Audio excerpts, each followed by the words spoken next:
Good evening, ladies and gentlemen, and welcome to the one and the only Rumboyz Fantasy Network. This is Rumboyz After Dark. Ladies and gentlemen, we have an action-packed show for you. A lot of things have happened within 49ers camp this past week. The North Carolina Panthers are making some moves. We're going to take all of you guys' questions. Like, if you have a question, start loading them up and emptying out the clip into the chat with all your fantasy football questions.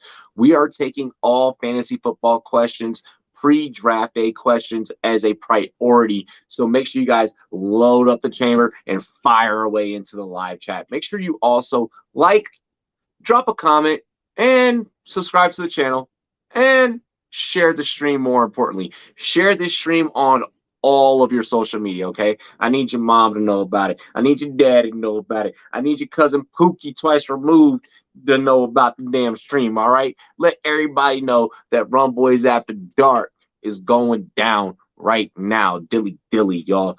Hey, we filming from second headquarters. We filming from the wifey's crib, all right? So we live from the wifey's crib. So to keep the bills on, happy wife, happy life, to keep the bills paid, to keep the bills on, we're going to go ahead and we're going to shout out our homies.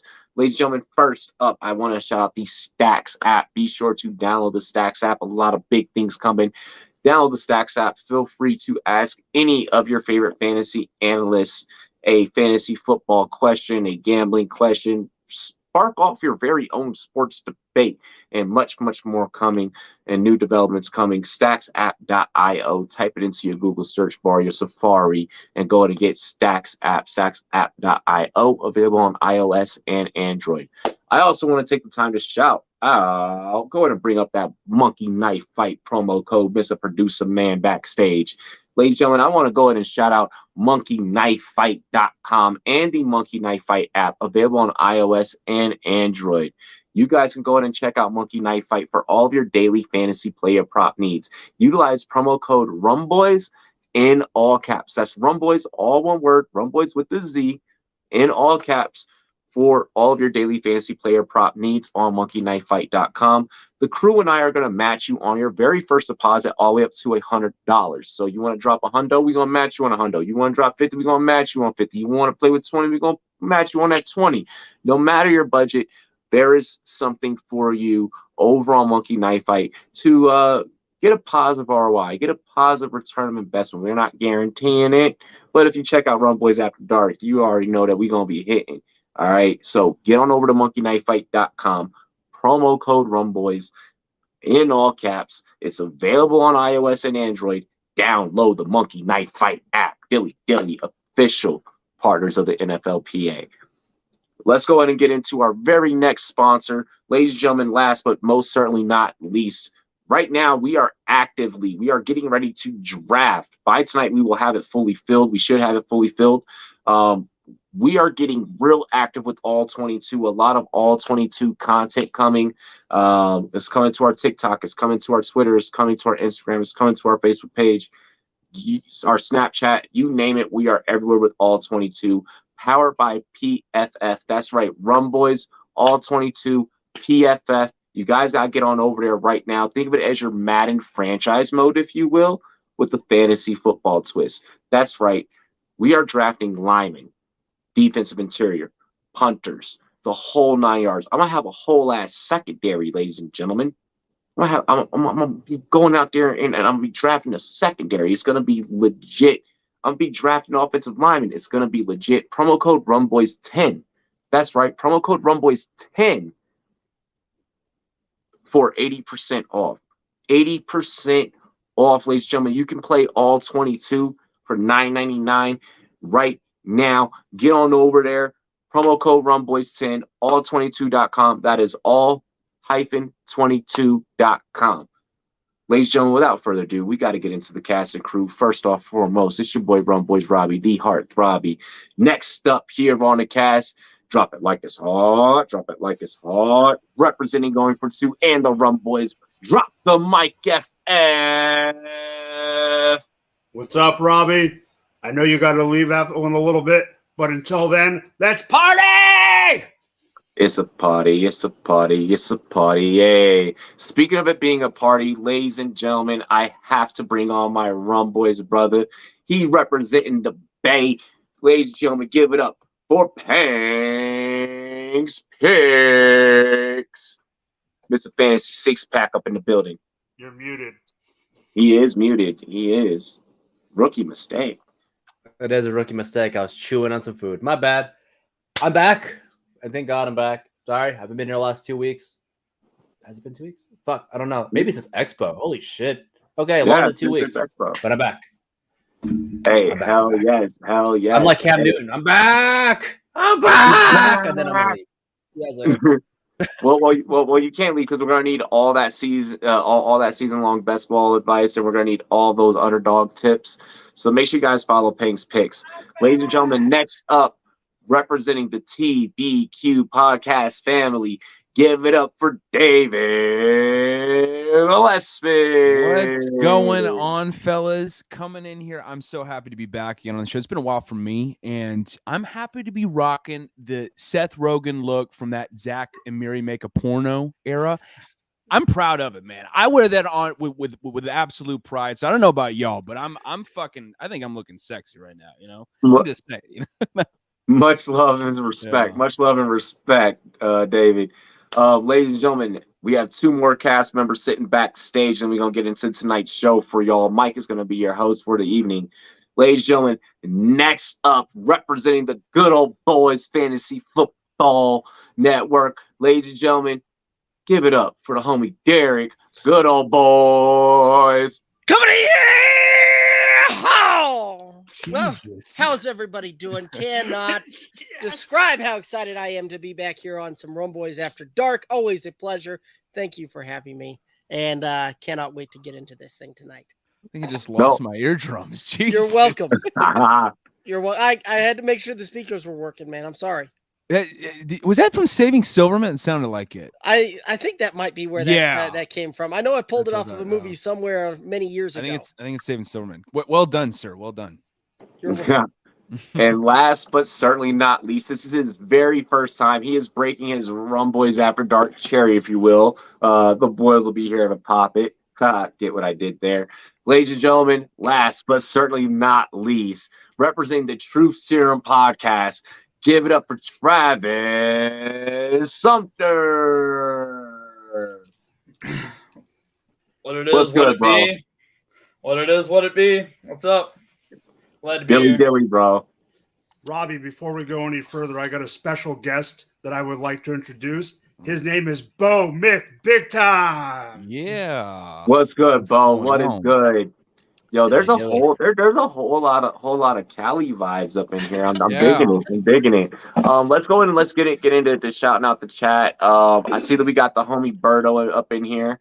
Mr. Scamper's up in here. What's up, Scamps? Yo, Matt. We got to shout out Matt. He said he's bringing the questions tonight. Yeah. Matt, a premium YouTube, a premium Rumboyz YouTube a subscriber.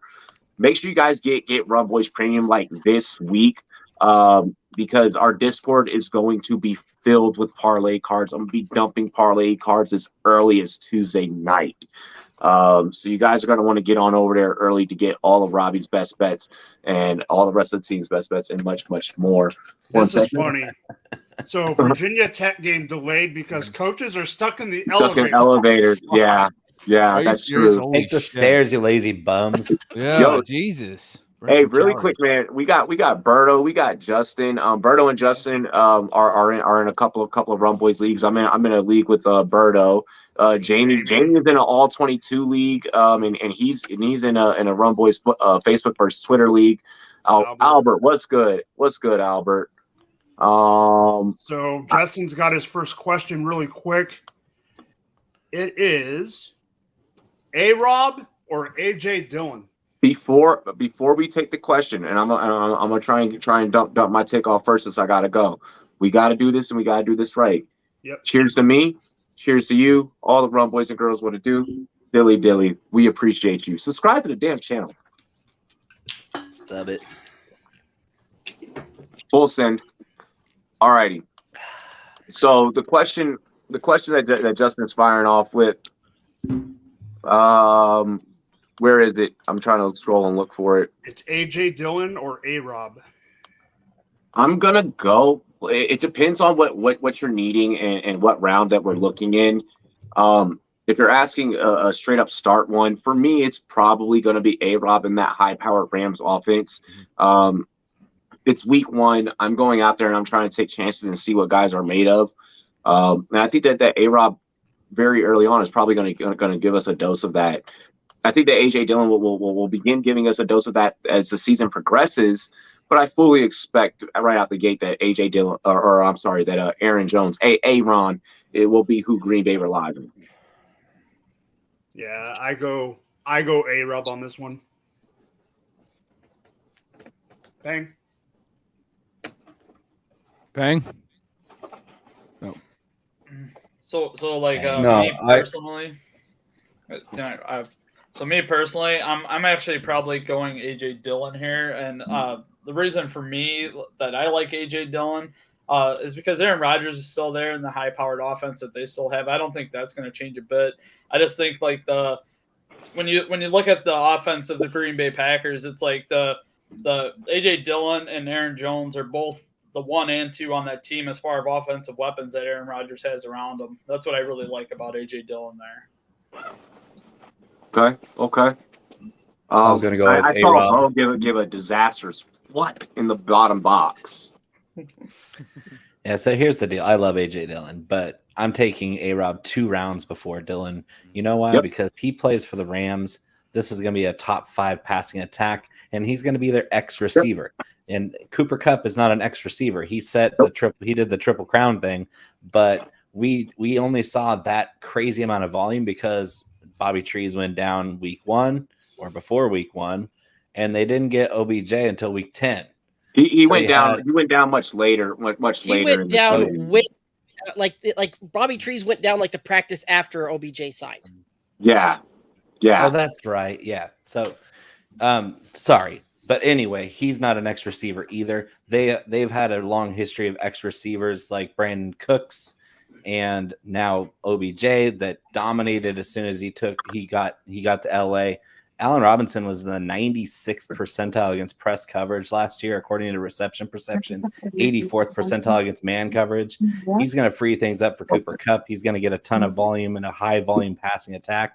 I think for 10 touchdowns, probably get 120 to 130 targets in this passing offense. You can't ignore wide receiver 1 upside for A-Rob in this kind of offense because they could easily support 2 top 12 wide receivers in this system, especially with their running back situation. I love Dillon. I just think that you can get both. You can get A-Rob in the 5th and then get Dillon in the 7th still. I like that. Yeah, I definitely do wholeheartedly believe that A-Rob between those two is going to be the more premium pick. I want to take Justin's second question here. First NFL future Jets under 2 AFC East wins. I'll take the over on that. I think that this team is gonna be a little bit more prepared. And the Patriots remember, didn't do anything. The Patriots didn't do East, anything. it's against its division, right? So you're looking It's at against Pats this and Bills. division. Pats, Bills, and Dolphins. Pats, Bills, Dolphins. Yeah, never mind. Maybe under 2. Yeah, I think I maybe like that under 2. I think Bills sweep. Pats could 1-1. Who knows? Depends when Zach Wilson comes back. And they were looking Dolphins that could also 1-1 or 2-0 them. Each team looks better than them or has performed better than them the last decade. Exactly, and that's where you're safe in taking the under 2. I don't think they sweep New England, but I think they can 1-1 New England. I think they can 1-1 Miami. I don't know where the third one comes in at. I don't think it comes against Buffalo, period. So there's only 2. It's under 2, right? So he just has to lose only realistic. I mean, if it's under 2, I'm assuming it ties at 2. So you're not really losing much at that point. I mean, what's the line? Is it really 1.5 or is it 2.5? That's right. You got to have a hook there, right? Right, because at 2, I'm saying it's a push. Yeah. Then I would take a push. Bet, like, I'll be fine with that. Like at that point, because if I take a push, the odds are in my favor at that point. Like, Like Yeah. you're going to get plus money on a push bet in that scenario, and that's where I'm going on that one. So it really depends on what the hook is. If is it 1.5, is it 2.5? If the line's 2, I feel pretty confident that the number will probably be about 2 on that one. I'll take the push and take the bonus on that.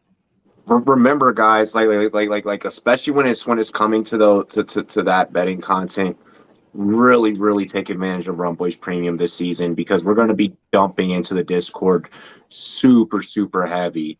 We're investing a lot of time into getting you guys parlay cards ahead of time, and just making sure that you're taken care of for each and every game, inside and out. So really take advantage of that value at $6.99. Ironic that I made it that. Huh? Nice. Nice. Other than that, I'm gonna let you boys take over and continue with the show. Mike, it is your show. We're taking you guys' questions all night. Your questions are priority over any topic. So any topic will be interrupted to make sure that we take care of you guys on National Draft Weekend. Mike has some great stuff. We got Trey Sermon, we got LaVishka, we got Jimmy G, we got division winners, we got best bets. We got so much on tonight's show that you guys are not going to want to miss. Ladies and gentlemen, it's your boy Rumboyz Robbie, and I love and appreciate y'all. Dilly. Take care, bud. Yes, sir.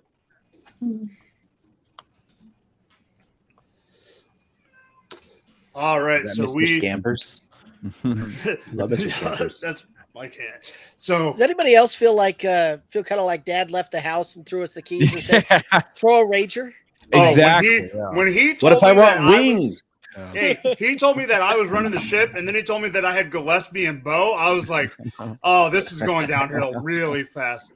So, I don't know what you're talking about. Bo, I've hung out with you. I do know what I'm talking about. So Alberto has a question. I think we can go around this one pretty quick before we get into the first topic. And I think I know where most of us are going to go with this one. I'm in a winner-take-all league. Should I build a boom or bust team? David, kick it off. I mean, again, I'm not the most adept when it comes to fantasy sports, so I probably am not the most have the most valued opinion in that regard. But I would say, yeah, right. I mean, if it's a winner take all, I mean, boom/bust. I mean, go for it. Go for the jugular. Why the fuck not? So yeah, why not? Honestly, from that point alone, What you got, Derek? See, this one's an interesting one, right? Because there's a couple of ways that you can do that, right? When I see winner take all leagues, right? If it's a points only league, absolutely, I'm going boom or bust, and I'm going to try and get as many points as possible, right? Because highest score at the end of it wins. But if you're kind of a traditional season long where I just have to make the playoffs and then make a run at that one, your roster is going to change so much from the standpoint of where you start the season to where you end the season, right? Like you almost need to look at the seasons in quarters, where it's week 1 through 4, weeks 5 through 9, 10 through 13 or 14, whenever your playoffs start. And then the playoffs are their own deal, right? So make the playoffs, get in, and there's some value in getting some floor plays in there so that you've got some of that. You can weather the storm on some of these things, but you absolutely take your shots for some ceiling plays in there. I wouldn't necessarily take all risk no reward type, or all risk all reward type of thing. I would take kind of a seasoned approach in that one and mix it in just a little bit. Good thoughts. What you got, Travis? Me personally, I don't mind throwing a risky player out, like can get me like RB1 overall upside or wide receiver 1 overall upside. But what I want in return, if it is a risky player, like let's say like CMC, I'm going to want to build on the back end with some running back depth to kind of cover that. You know what I mean? Bo, I really do have a feeling I know where you're going, so take it away. It doesn't matter if it's winner take all or not. You go for the jugular no matter what. We don't play for third place. We don't play to make sixth place. If you're playing fantasy football and there's money on the line, you play to win the whole damn thing. And I will roster exactly 0 floor players this year in all 35 of my leagues. I don't do floor players. I don't do Jarvis Landry's. I don't do guys that just dink and dunk all season long, because they're not going to get me my splash weeks.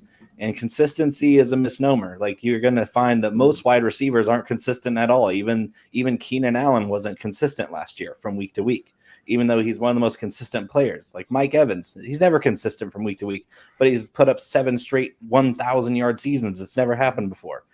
It's all about, in fantasy sports, you want to score a crap ton of points, a shitload of points every single week. And the only way to get that is to get guys that are going to have the highest ceilings and hope that they all correlate, whether it's winner take all, winner take most, points based, record based.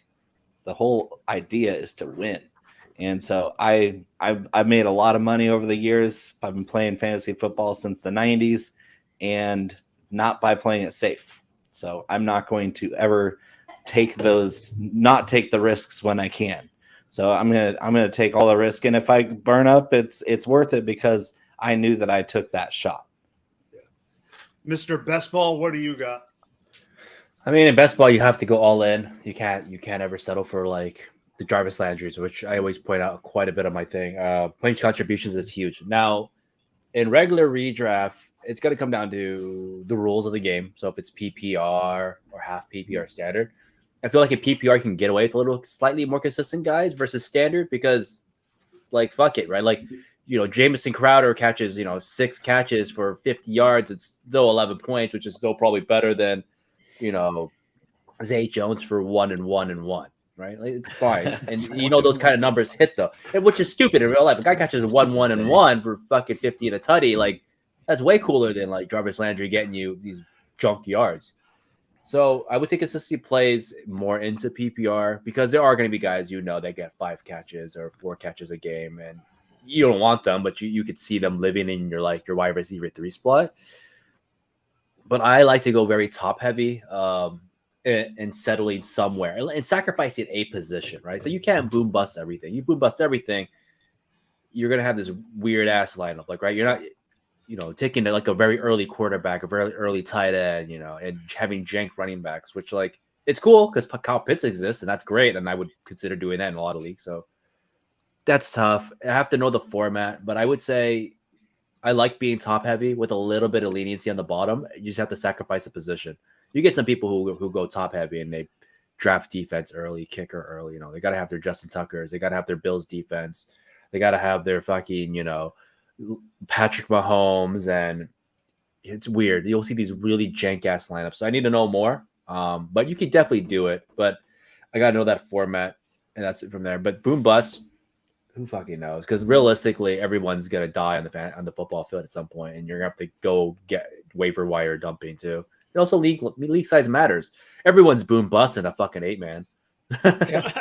True. Right. So in the 8-man, you have to be boom bust, right? I grab CMC, I grab Saquon, and I don't grab guys like like Alvin Kamara and stuff who are limited in some fashion, right? Like, you have to go boom bust because you're in an 8-man. Everybody looks fucking like tits. You have to grab the risky guys.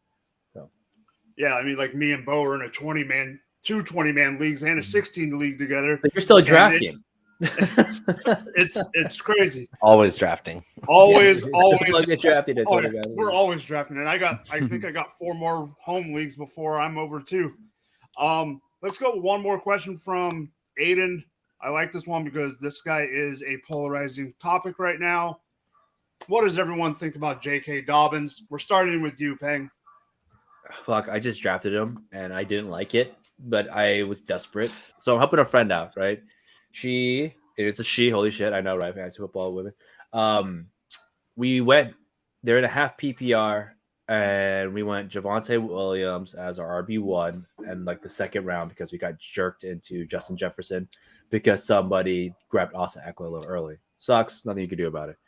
I got stuck with Dobbins as the RB2 and every jank RB possible, like Naheem Hines, Rashad White, and all other stuff. And I don't personally like it, but you're getting them in like round 7. And remember, fantasy's not won at the draft, and it's not won in the first 4 weeks. Okay? Never won in the first 4. I've won with a fucking like 8 and like a 7-6 record last year because we sit in as a 6 seed and we just got it, right? I think Dobbins is that guy still. They added Kenyon Drake, they added Mike Davis, but that could be a Gus Edwards thing. Gus Edwards was not even close to ready as far as we know, and they probably got him for nothing, right? Like if you really think that these guys were scared, they would have grabbed Melvin Gordon. They would have grabbed other people that came to town, not guys that left, right? So I would take them. It's risky. You're probably in a half PPR most likely. A full PPR a little bit less likely, just because running backs don't get dump offs, but half or less. 6, 7, man, sign me up, dude. That's a discount. And if my 7th-round pick's the reason I lost my league, then that's me, not who I took. What's up, Bo?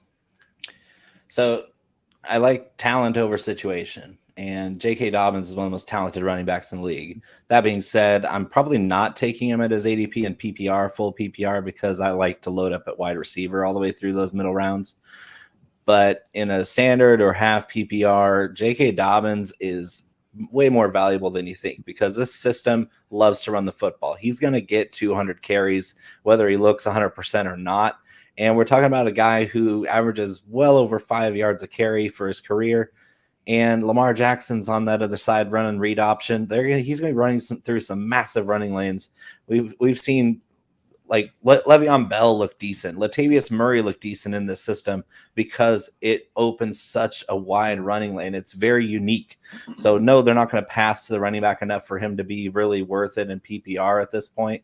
But if you're in half or standard, then this is a value smash, because he's going to score 5-6 touchdowns. He's going to rush for 800 to 1,000 yards, and he's going to pay off, because that's just what it is. It's yards and touchdowns, and you don't need to have a full go ACL if you're running through gigantic lanes like he's in college again. Love these points. Travis, go ahead, buddy. So me, I'm personally I'm somebody that kind of like what Bo was saying, like where he's going in that round. Usually there's wide receivers there that I favor more. But J.K. Dobbins is someone that I kind of most definitely kind of fade, just because coming off that ACL injury, to know where he is at and where he's playing and the quarterback he has.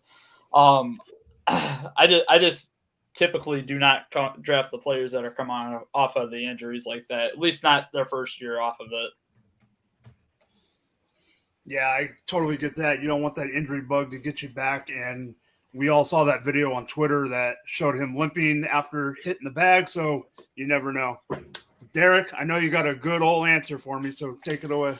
Yeah, I mean, J.K. Dobbins, right? Like, this is one of those that with the running backs ACLs, right? It's when they come back on the shorter time span, that's what kind of concerning, right? But this has been more than a year since the injury happened, right? Mm-hmm. Surgery happened right away. So like, this is one of those that he has been fully healing and rehabbing and everything else on this one. I do believe the Kenyon Drake move was simply to bring somebody in, because Gus Edwards, it does not look like he's really ready to go at this point. So he's more of a depth piece. I think that they'll kind of roll J.K. Dobbins out and Kenyon Drake out, and you'll see a little bit of a mix going on there until the season goes along there, and then you'll see J.K. take up some more of this work. I do have, when I was doing my projections and my statting, I have a similar stat line to what Bo was talking about there. I'm not quite as bullish on the fact that he's going to get over 5 yards a carry. I had him at like 4.8. So yeah, I'm splitting hairs here, but I've got him just under 1,000 yards. Yeah, just under 1,000 yards, just over 200 rushing attempts. The biggest question mark for me is J.K. Dobbins going to get enough rushing touchdown work on this one? And touchdowns are always the hardest thing to project and to predict in the NFL. Yeah. So I've got him projected right around double digits on this one. I've got him right around 10 touchdowns on this one. So I think that he'll be okay for you, and I think he's going to perform very well for you. It's going to be a little bit slower going out the gate than I think we'd initially hoped. But where he's coming off the board right now, he's half point PPR scoring. He's RB 23, and I think he can outperform that when it's all said and done. So I think there's some value for you in that one. Yes, sir. Go ahead, Geriatric Jones. God damn it. I knew you were going to fucking say that shit. I am very high on J.K. Dobbins. Not to the degree that he'll be first team all pro this upcoming season. I think coming off torn ACL, that's maybe too tall of an order to fill. But keep this in mind, though. Obviously, for one thing, he's an athletic freak of nature. He averaged 6 yards a carry as a rookie. We all know what he accomplished at Ohio State, being one of their best running backs probably in program history.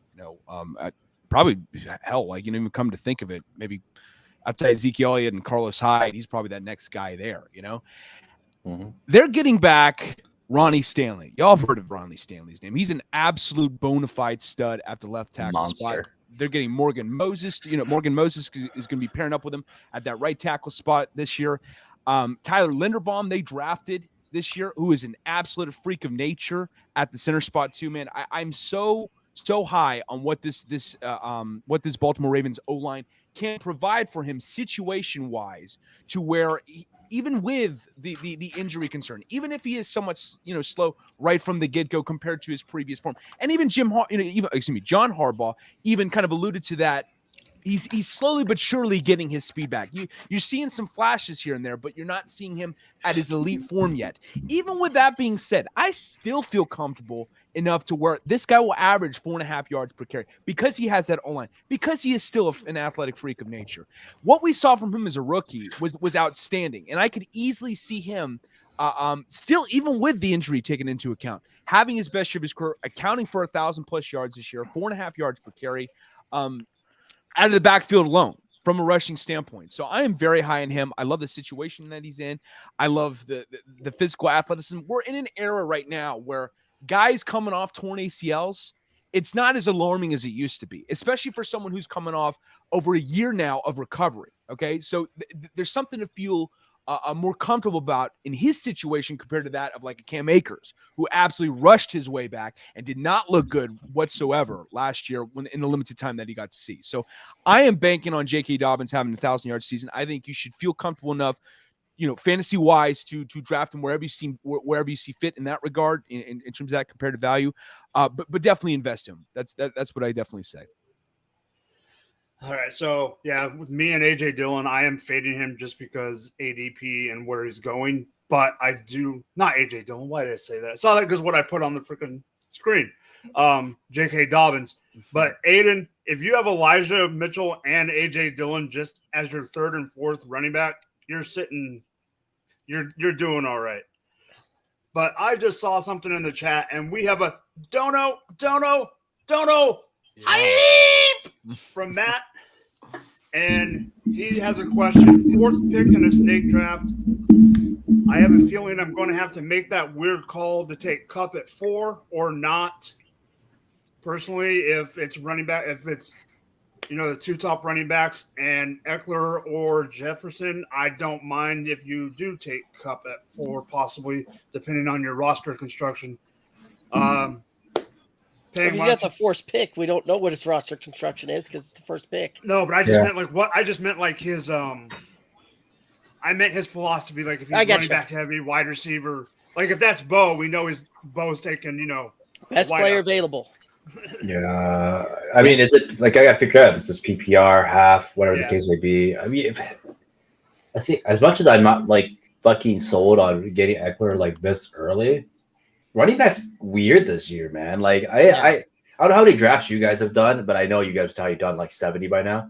But it fucking sucks. It fucking sucks so hard because you go from like Javonte Williams and Chubb in the third and half PPR below, great, right?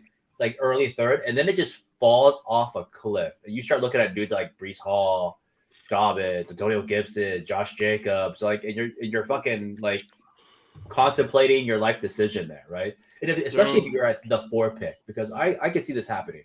He's saying it's full PPR, and he's saying, all right, if it came down to CMC versus Kupp, who you taking? I'm taking CMC. I'm taking him twice. Yeah, even with a setback, even with a setback on work or injury, it's just he's just good, and the talent level, like you said, just from the running backs, is just a fall off. Like at the end of the second to third, you're getting Fournette, which could be a totally different year, and then like I said, the Chubb, Javonte Williams, who aren't going to be that good in full PPR. Javonte Williams, Nick Chubb won't be.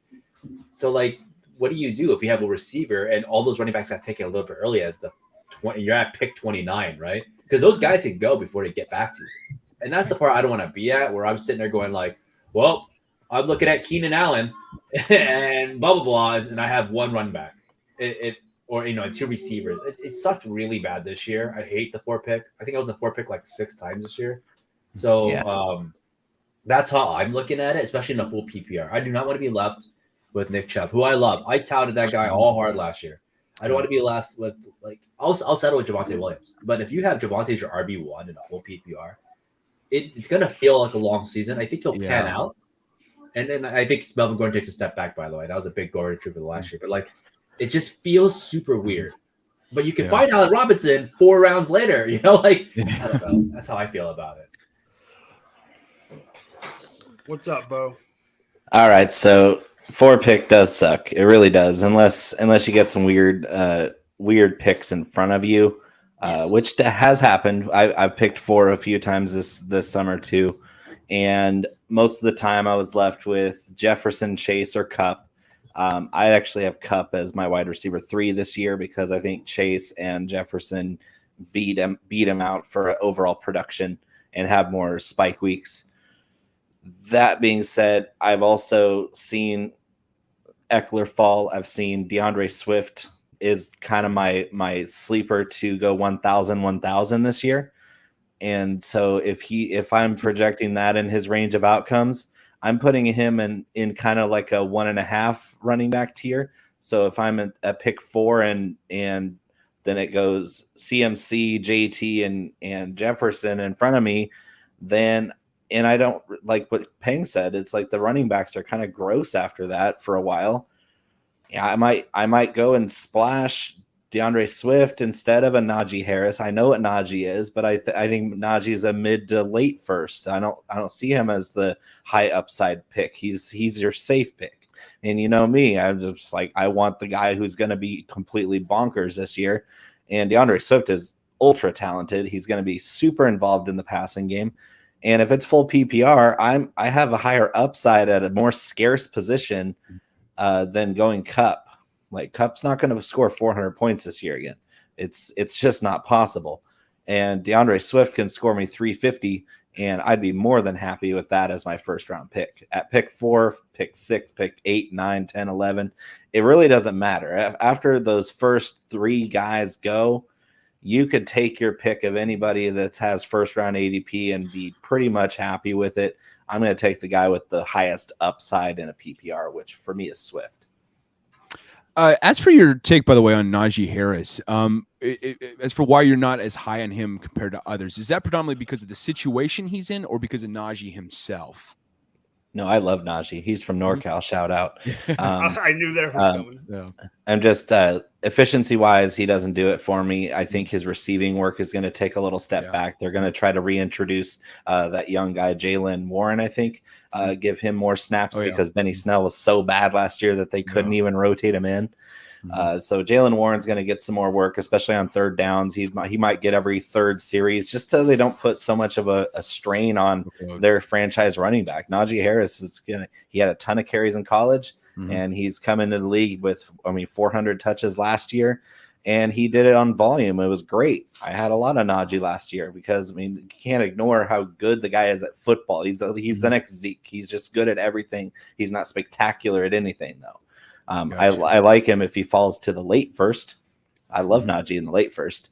But if I'm at 4, I'm not looking at Najee Harris. I'm looking at hoping Eckler falls, hoping Jefferson falls, and if both of those guys are gone, I'm gonna pretty much go in and say Swift is kind of my wild card. If I'm feeling frisky that day and I have the 4th pick and he's sitting there, I'll take him. O-line wise, he definitely has a better situation than Najee. That's for damn sure. By a mile. Yeah, by a mile for sure. Seriously. So, Travis, what is your opinion on the CMC Cup, the whole position 4 debate? Oh, he's muted. Muted, Travis. Everyone's muting themselves today. Well, we're being polite, right? I'm not here beating off. I don't want you guys to hear me. Imagine hearing this. That's what we call first-class manners right there. King grinds his teeth and grunts when he does it. So. Oh, God. He's on screen.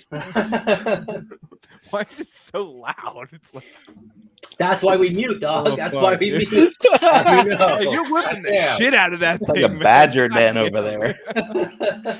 Taking a baseball bat. Jesus Christ. All man. right, go ahead, Travis.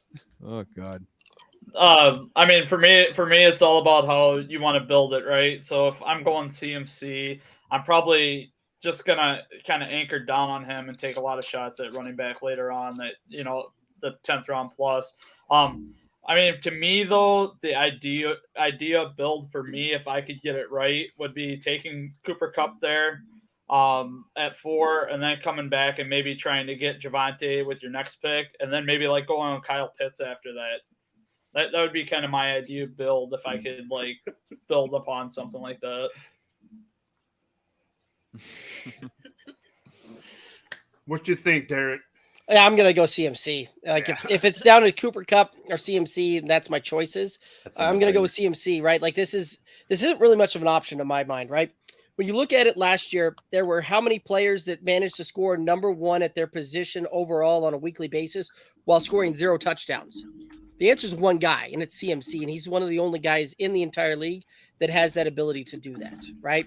He'll be able to get there through the passing work. He'll be able to get through the running work, even if he takes a slightly lesser workload on this one. The dude is going to compete for RB1 overall at the end of the season, right? Like there's some things going on there that Carolina's come out and said that they may see a little bit lesser workload for him. But realistically, if he sees even a little bit lesser workload, that still puts him at bell cow back status. Instead of being on the field for 98% of the snaps, if he's on the field for 75% of the snaps, that is still on average, or that's still going to put him as one of the most heavily utilized backs in the league, right? Like this is Right. This isn't even close for me. And I would go with running back at that 4th position. I tried this out in a draft the other night where, started trying to, in that 4th, 5th, 6th pick area, tried going with a Jefferson because I do think Justin Jefferson will be the number 1 wide receiver at the end of the season. The new offense they're implementing in Minnesota, more of a pass heavy scheme, like could go on and on and on, right? But went with Jefferson there, and then started how it started falling, and the board fell in those deals. Like it is really tough to put together a running back room. You are going to have a running back room that is going to consist a whole lot of, like David Montgomery, which, solid as an RB2, but when he's going to have to be rolled out there as a potential RB1 on your roster, like you're not going to be happy with that one. So, it's CMC by a mile on this one for me. Or, I'd even be okay taking a Joe Mixon, another name that hasn't been mentioned here a lot there either. I'm higher on most people, higher than most people, and most of the consensus on Joe Mixon, but he would be another guy that would be in that mix for me as well. Right. Yep. Sure. Oh, and just for the context, they asked Matt Rule about what Christian McCaffrey was going to do this year, and he only had one word reply, and it was attack. So I don't even know that he's going to get less of a workload because nobody's ever going to accuse Matt Rule of being a smart head coach. Right. I'm right about that. The rumors are always that he's playing for his job, right? Like even though he's still got like 4 years left on a deal, he was playing for his job before he got hired. Exactly. Do you guys remember when Jeff Fisher signed that contract extension in 2016? And like 2 weeks later, his ass was canned. Because he's a fucking idiot. Seriously. Like, I mean, it's NFL stands for not for long for a reason. And I think, for Matt Rule, it could be the same case for him. I'm not as high on him, but I am high on Christian McCaffrey if he's healthy, man. Yeah. I think this guy is an absolute stud, man. He's one of the most versatile backs we've ever seen. Like in terms of all-time greatest peaks, that season in 2019 is one of the greatest seasons we've ever seen, Yep. And I think honestly, or it might have been 2018, excuse me, but it's one of the greatest seasons we've ever seen. It was 2019, excuse me, my mistake. So I have to bank that on him coming back healthy because it's only fair. Like we talk about how it's hard to predict how many touchdowns a running back will accumulate throughout a season. It's even harder to account for how healthy they're going to be. But I'm just going to go all in and say this guy, this is the year where his health doesn't betray him, and I think the offensive line situation, for one thing, getting Ike Mekwonu, Taylor Moton is one of the more underrated offensive linemen, Austin Corbett as well. I like that situation in regards to that. And I think, And it's no knock towards Cooper Kupp because I'm actually very high on Cooper Kupp, even with last year kind of being an all-time special year that we likely won't see him repeat. We'll see some regression to some degree, but I still think even though, he may not be listed as the split end in that offense for the Rams, he'll still account for split end esque level production. He'll still be wide receiver 1 in my opinion. As much as I love Allen Robinson, Cooper Kupp is so ridiculously smart as a wide receiver that he will account for the most production out of any receiver within that offense.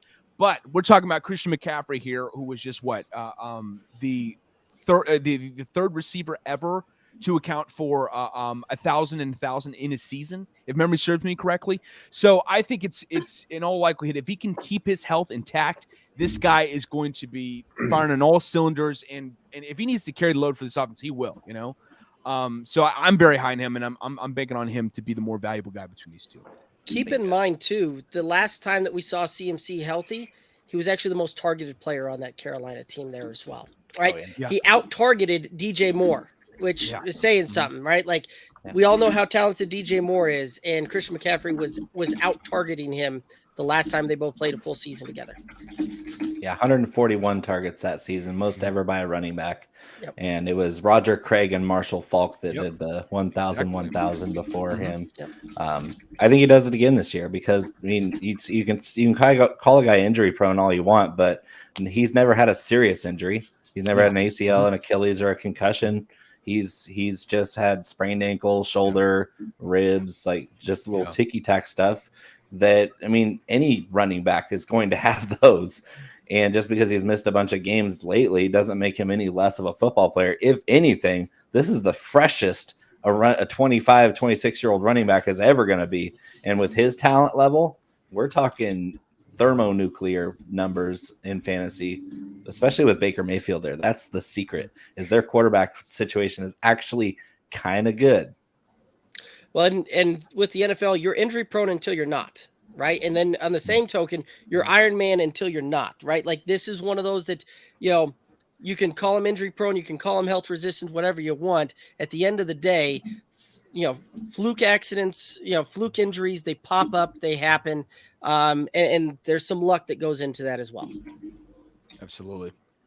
Yeah, I know too, I did hear a report from Stefania Bell that said that, he's been kind of changing up his, just everything, his diet, his workouts, everything to kind of get in, geared up for this season. So, like she said, you should have kind of some faith on him too. And I'm kind of with her on that.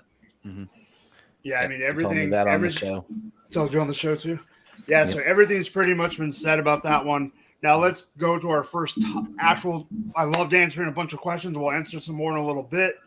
I want to get to the first topic because I still think this is interesting and funny. Talk about Mr. NorCal, Bo, and Peng.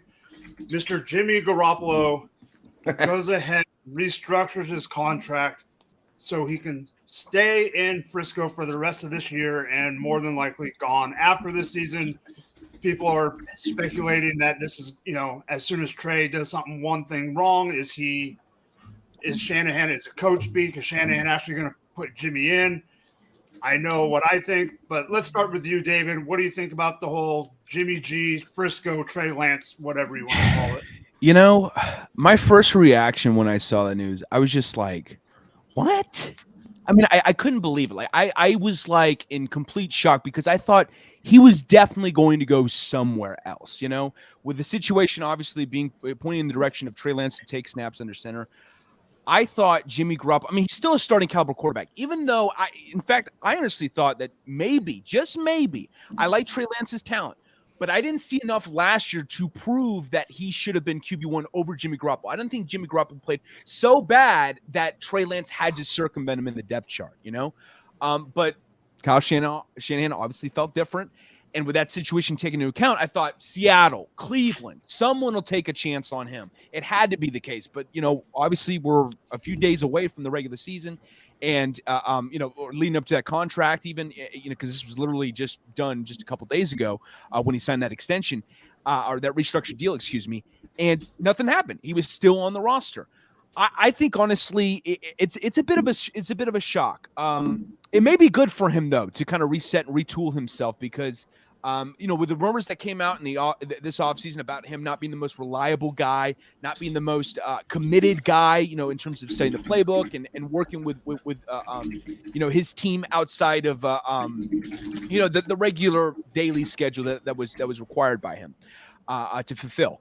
And so I think it may be a good thing, honestly, for them. But it's very smart for the 49ers to have that insurance policy, because if Trey Lance doesn't if that success doesn't come to fruition, if that doesn't, manifest itself this season, where there's a ton of hype with him, and we obviously saw those highlights in the preseason game 1 where he was throwing that big deep ball against the Packers. If that doesn't happen, you've got that insurance policy, that security blanket behind him in Jimmy Garoppolo. So it's smart on their end. For Jimmy G, though, I think he easily could have started for the Seahawks, maybe proved himself, and it's still not a great situation, but at least you've got DK Metcalf and Tyler Lockett to throw the ball to, So there's something to work with there. Or even Cleveland while Deshaun Watson is, in suspension protocol. It's a bit of a shocker for me, but I think it may be come to think of it, be the best situation for Jimmy G to mature himself, from a mental standpoint, as opposed to what he can do physically. So I think it's a decent situation all around.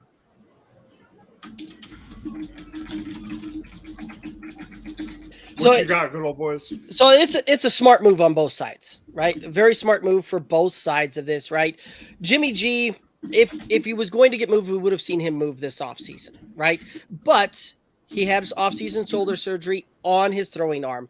You're not going to see a team risk big capital to go out and sign a guy coming off a shoulder surgery, right? So on Jimmy G's part, it makes sense because now he gets to stay with the team that he's been dealing with, right? The personnel, the trainers, everything that he's been dealing with through this injury, and gets to come back and rehab on that one, is able to put some things on film, put some practice sessions in, all of those types of things, basically go through this whole season to it, and then approach next season as a free agent and test out the waters, things like that. Right, wrong, or indifferent, Jimmy G finds a way to win football games, right? Now, a lot of that I do have to say goes down to a lot of the other pieces around him, right? He's played behind some spectacular defenses there. He, very good game manager type of quarterback there, right? He's not necessarily going to go out there and win the game for you, but with him at the helms, teams find a way to win football games. He won't shit the bed, yeah. Exactly, right?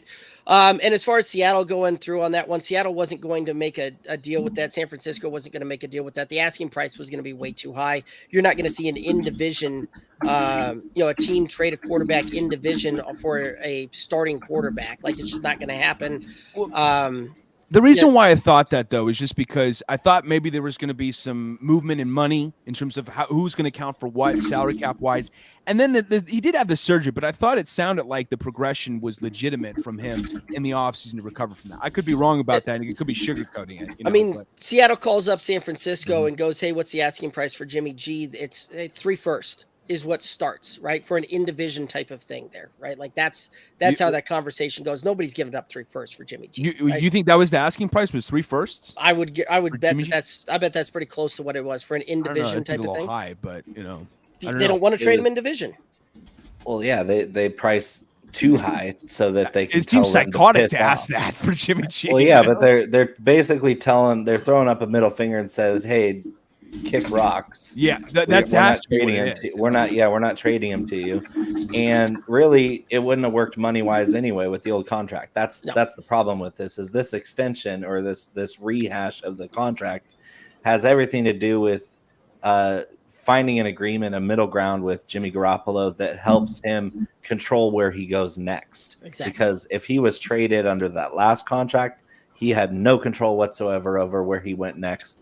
And this actually could mean he's still traded before we kick off on Sunday, because it gives him that decision of, okay, now that there's not $23 million in front of the whichever team acquires him, and we have a guy who might want to play for us, like if it's the New York Giants, like they're saying, hey, we want to trade a second and a third round pick for Jimmy Garoppolo now that we don't have to take on all this salary. Then and you have a pathway to start, because Daniel Jones blows. Right. Like Jimmy Garoppolo also blows, but I think he's better than Daniel Jones, at least as a passer. Yeah. So I just think that this whole contract worked out for both ways, like Derek said, and it doesn't mean that he's not tradable. It makes him even more tradable a lot sooner if they decide they get the right asking price and it's a place where Jimmy doesn't mind going. Right, because Jimmy's got the no trade clause, so he still has to waive that to go wherever the trade happens. I see. I got you. What you got, Travis? Yeah, I don't think you really have to worry about Trey Lance too much. I mean, he would have to be pretty historically bad, and they would have to be losing, like for Jimmy Garoppolo to even see the field. And, what I mean? Like, so I don't think he's really got anything to worry about. But once again, I agree with Bo, though. Like, I would love if he went to New York. That would be the absolute perfect spot for him. It'd be perfect for Saquon Barkley there. It'd be the closest thing he had to Eli Manning, dumping him 10 passes a game. It'd be good for Kadarius Toney there as well. I would really like it for the Giants. Yeah, and that's for me. That's what this deal's all about. Is they didn't want to deal him to Seattle whatsoever. They also didn't want to have to cut him, which was the only other alternative because they weren't going to get the offers they wanted for picks because he's not worth any picks when the other team has to soak up $23 million. And so now that he's only soaking up 15 to 16 million, it's a lot easier to divvy that up with some mid-round picks and send him to a team that isn't in their division, isn't their hated rival, the Seahawks, and they don't have to cut him for nothing and watch the Seahawks pick him up for free. That's really what was going to happen. Seattle was like, all right, you told us to kick rocks.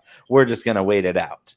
That's what was going to happen is Seattle was going to be knocking on Jimmy's door as soon as that cut happened. And so now they get the best. Well, and that's what I was alluding to earlier was that I thought maybe there was going to be a cut taking place. It's not necessarily a trade involving Seattle, but a cut that would involve them maybe pursuing him after that. That was the only alternative with the old contract. I think what you're going to end up seeing is maybe if a quarterback goes down early in the season or even at the trade deadline, you're going to see Jimmy Garoppolo move. Oh, yeah. That's what this whole deal was for. It was to completely free him up to be moved quickly whenever something like that happened because desperate teams happen like that. In the NFL, stuff happens, and now you have an easily accessible quarterback who I'm terrified. I am terrified that the Jimmy Garoppolo might be one of the worst quarterbacks in the league once he leaves that Shanahan system. Because if we're talking about the Shanahan offensive system is the most quarterback friendly system where they give you almost no decisions to make. You know where your first read is, and if you're Jimmy Garoppolo and your first read is covered, you panic and tuck and fumble. And if you're Trey Lance and your first read is covered, you run. And so I think Trey Lance is going to just go completely bonkers. And he's going to make some stupid plays. He's a young player with a ton of confidence and athleticism. Gunslinger mentality a little bit too. But it opens up that offense so much more because Jimmy Garoppolo couldn't make boundary throws, couldn't make downfield throws, couldn't evade a rush, couldn't pick up a blitz, or he couldn't even recognize blitz pre-snap. He had no latitude pre-snap. And he also couldn't get to his second read. Like we're talking about a quarterback that was as limited as any other quarterback in the NFL. And even in his best season, when they went to the Super Bowl on passes more than 10 yards downfield, he was 35th in QBR. That's out of 32 quarterbacks, 35th in QBR on passes more than 10 yards down the field in 2019. That's not good. He's not a good quarterback, but in that system, he was serviceable. And of course, he didn't lose you games. But, I mean, he kind of did. They kind of took the ball out of his hands on that Super Bowl run because they were getting their asses kicked by Green Bay before they decided to run on every play. Are we sure about that stat? Sorry to interrupt, but are we sure about that stat about his deep ball passing? Because I read a stat that said he was the most accurate QB throwing passes 20 yards or more during that 2019 season. Completion percentage-wise, I don't know. I saw that on NBC Sports, though. It was also on a very small sample size, so he might have had a hyper completion percentage, but QBR-wise, I mean, Tua led the league last year in deep ball accuracy. Exactly, so that's taken into account, And I like Tua, but Tua's quite a bit better than Jimmy, though. Yeah. Kang, what do you have to say about this? I mean, I was going to say that Jimmy used to run before. That was cool. 2 injuries later, he doesn't run anymore. Who fucking cares? Realistically, I feel bad for the girl that draws him every day, though. That shit. I heard the minute. I got her work cut out for her. Too. She's like, she was on the local news today. Oh yeah, I saw something about that. No. That motherfucker's never getting traded. No, I'm fine with him. I think he makes. I don't know if he really wins games though. I feel like he had to be in those QB friendly situations, right? I think Bill Belichick was a QB friendly situation. That guy made it super easy for everybody. If you fucked it up, look how many winners Bill Belichick has had with junk ass QBs. So, and then you look at what's going on in the 49ers. I mean, the contract happened. He's going to be traded. I think people who hate Trey Lance think that he's not going to do anything. We're going to hate him no matter what. I saw people, jumping for joy that Jimmy G was shit. I'm sorry. Trey Lance was shit because Jimmy G's sticking. And I'm like, dude, Chase Daniels made more money than that in 2014, and that's about inflation. Like, can we not be stupid right now? So, I don't know. Jimmy G is not that impressive to me. I did have hopes for him. I was hoping he would succeed, and he did. Super Bowl appearance, couple playoffs. Helped them get Nick Bosa technically too. Fucking fucked up, but that good run. Let's see where he goes. He's basically the next Sam Bradford at this point. When a good-looking guy that when a team goes down, they'll trade a first round for him. I think he's a little better than deer in headlights Bradford, So Bradford was interesting though, because Bradford, as much as I hate the fucking dude as an overall results, he had a lot of the stuff was out of his situation, right? Like he was on a shit Rams team. He actually did look good at times. And he was injury prone too at the same time. Yeah. He was good. Realistically, he was pretty solid. He went to the Eagles, and the Eagles were like, "Hey, buddy, how do you like Miles Austin as your wide receiver one?" Shit like that, right? So there's Miles Austin and Zach Ertz, who's like, "We don't trust yet," and rookie Jordan Matthews and whatever. Like we're the Eagles. Like go out there, right? Go win games. So as much as I want to blame Bradford for those, because he does have a really shit win-loss record. They were kind of just shitty teams, and then he did well when he went to the Vikings. So I was going to say I liked him with the Vikings. I actually didn't think he was that bad. Sam Bradford can sling it. Oh yeah, he's getting pretty relevant. 5 years. He's number one overall pick for a reason. Yeah. So 5 injuries later, he was relevant. Fell off a cliff because the injuries added up. I still think he was a bit overrated, but that's just because of the outcome, not because of what could have been. So if he was a Justin Herbert situation where he lands on a perfectly good team, that happens to have one bad record, I think we talk about Sam Bradford different. I could see that. Yeah. Oh yeah. But the reality is that didn't occur, and I think this is what's happening with Jimmy G. He took 2 injuries that basically made him a shell of himself, because he was pretty fucking good his first 2 years. If everyone remembers how that went down. With the 49ers, you mean? Yeah, and he even shredded the dog. He was also undefeated as a Patriots QB. Yeah. So I'm not saying he would be amazing, and I think Sam Bradford would have been better, but what happens? He landed on 2 perfect franchises, though. Yeah, we're talking. And quarterback wins and losses are a nothing stat. That is the least correlative stat for quarterbacks is wins and losses. Of course. We could argue that, but wins or losses on Super Bowls would be really nice too, right? He got close. He got closer than most guys did, and even with a QB friendly team and whatnot. I don't know. I don't think he's anything as good as Sam Bradford. But offense, it's unstoppable. Yeah. But I look at him in that same category. He's just going to be traded and look fine. It says something to me, though, that his ability to somewhat thrive in 2 different systems, that being the Patriots and the 49ers, does have me with some curiosity to see him in a new system, to see how it would pan out. Not saying we're going to see, MVP level Jimmy Garoppolo. No, I don't expect that at all, Yeah, but competent Jimmy G, Jimmy G competent, I think that there could be some possibility. So realistic question: does anybody here see Jimmy G as a top half quarterback? No. From the way some of this conversation's going, it sounds like we're trying to trend that way, and not based on last year. No. Okay. Not based on today's at this point, I'd have a hard time, right? If we're drafting, going through all that kind of stuff, and you're building out your teams and all that. If I'm sitting in an NFL GM, I'd have a hard time taking him QB 25 or higher. I liked him in 2019. He was good in 2019. The problem is Trent Dilfer to me. This league is a what did you do for me lately? So David, 2019 doesn't matter to the NFL GM. No, I know it doesn't matter anymore. Well, so you gotta look at at that point though, NFC title game last year, right? That team was there. Yeah. So you gotta look at him like this though. Where would you rate him 5 years ago when teams were quarterback needy, right? This year, it's been these last 2 years. There's a lot of names in the league right now, right? But like 5 years ago, we were starving. We were scared that we were going to have this really ugly franchise, like where half the teams just had no quarterbacks. Mhm. So assuming Andy Dalton was QB line, a couple years ago, I would say that he's above Andy Dalton QB line, right? So he fits over top 16. He fits borderline franchise level quarterback. If you're, But I you're think talking after 5 that, years below- ago, Wow. was it 5-6 years ago? Yeah, so like I mean, 2015, that's- 2016. I don't know that I'd put Andy Dalton at the halfway point. Andy Dalton was always considered the QB line franchise, where he was like the bottom franchise level of a quarterback, and I think Jimmy G beats that. Mhm. And I think that's where I would look at it. I think in today's Cincinnati NFL, thought so a highly lot of that that different. they said spy. All right. Well, so yeah, Bo- but he also was a playoff every week, every season type of guy, though. So Teams don't get rid of quarterbacks if they're franchise quarterbacks. Enough yeah, said. true. Exactly. So let's move on. Right before we're almost ready for halftime. This show has almost been like the awesome. Seahawks didn't get rid of Russell Wilson this year. But real quick, That's true, too. Because let's the do Seahawks a are rapid stupid. fire. Rapid They're fire. stupid. We're going to start with Pang. Between these two pickups in the past week, which one is more significant in fantasy football, and which one would you rather have? Trey Sermon to the Eagles, Laviska Shenault to the Carolina Panthers. Trey Sermon to the Eagles.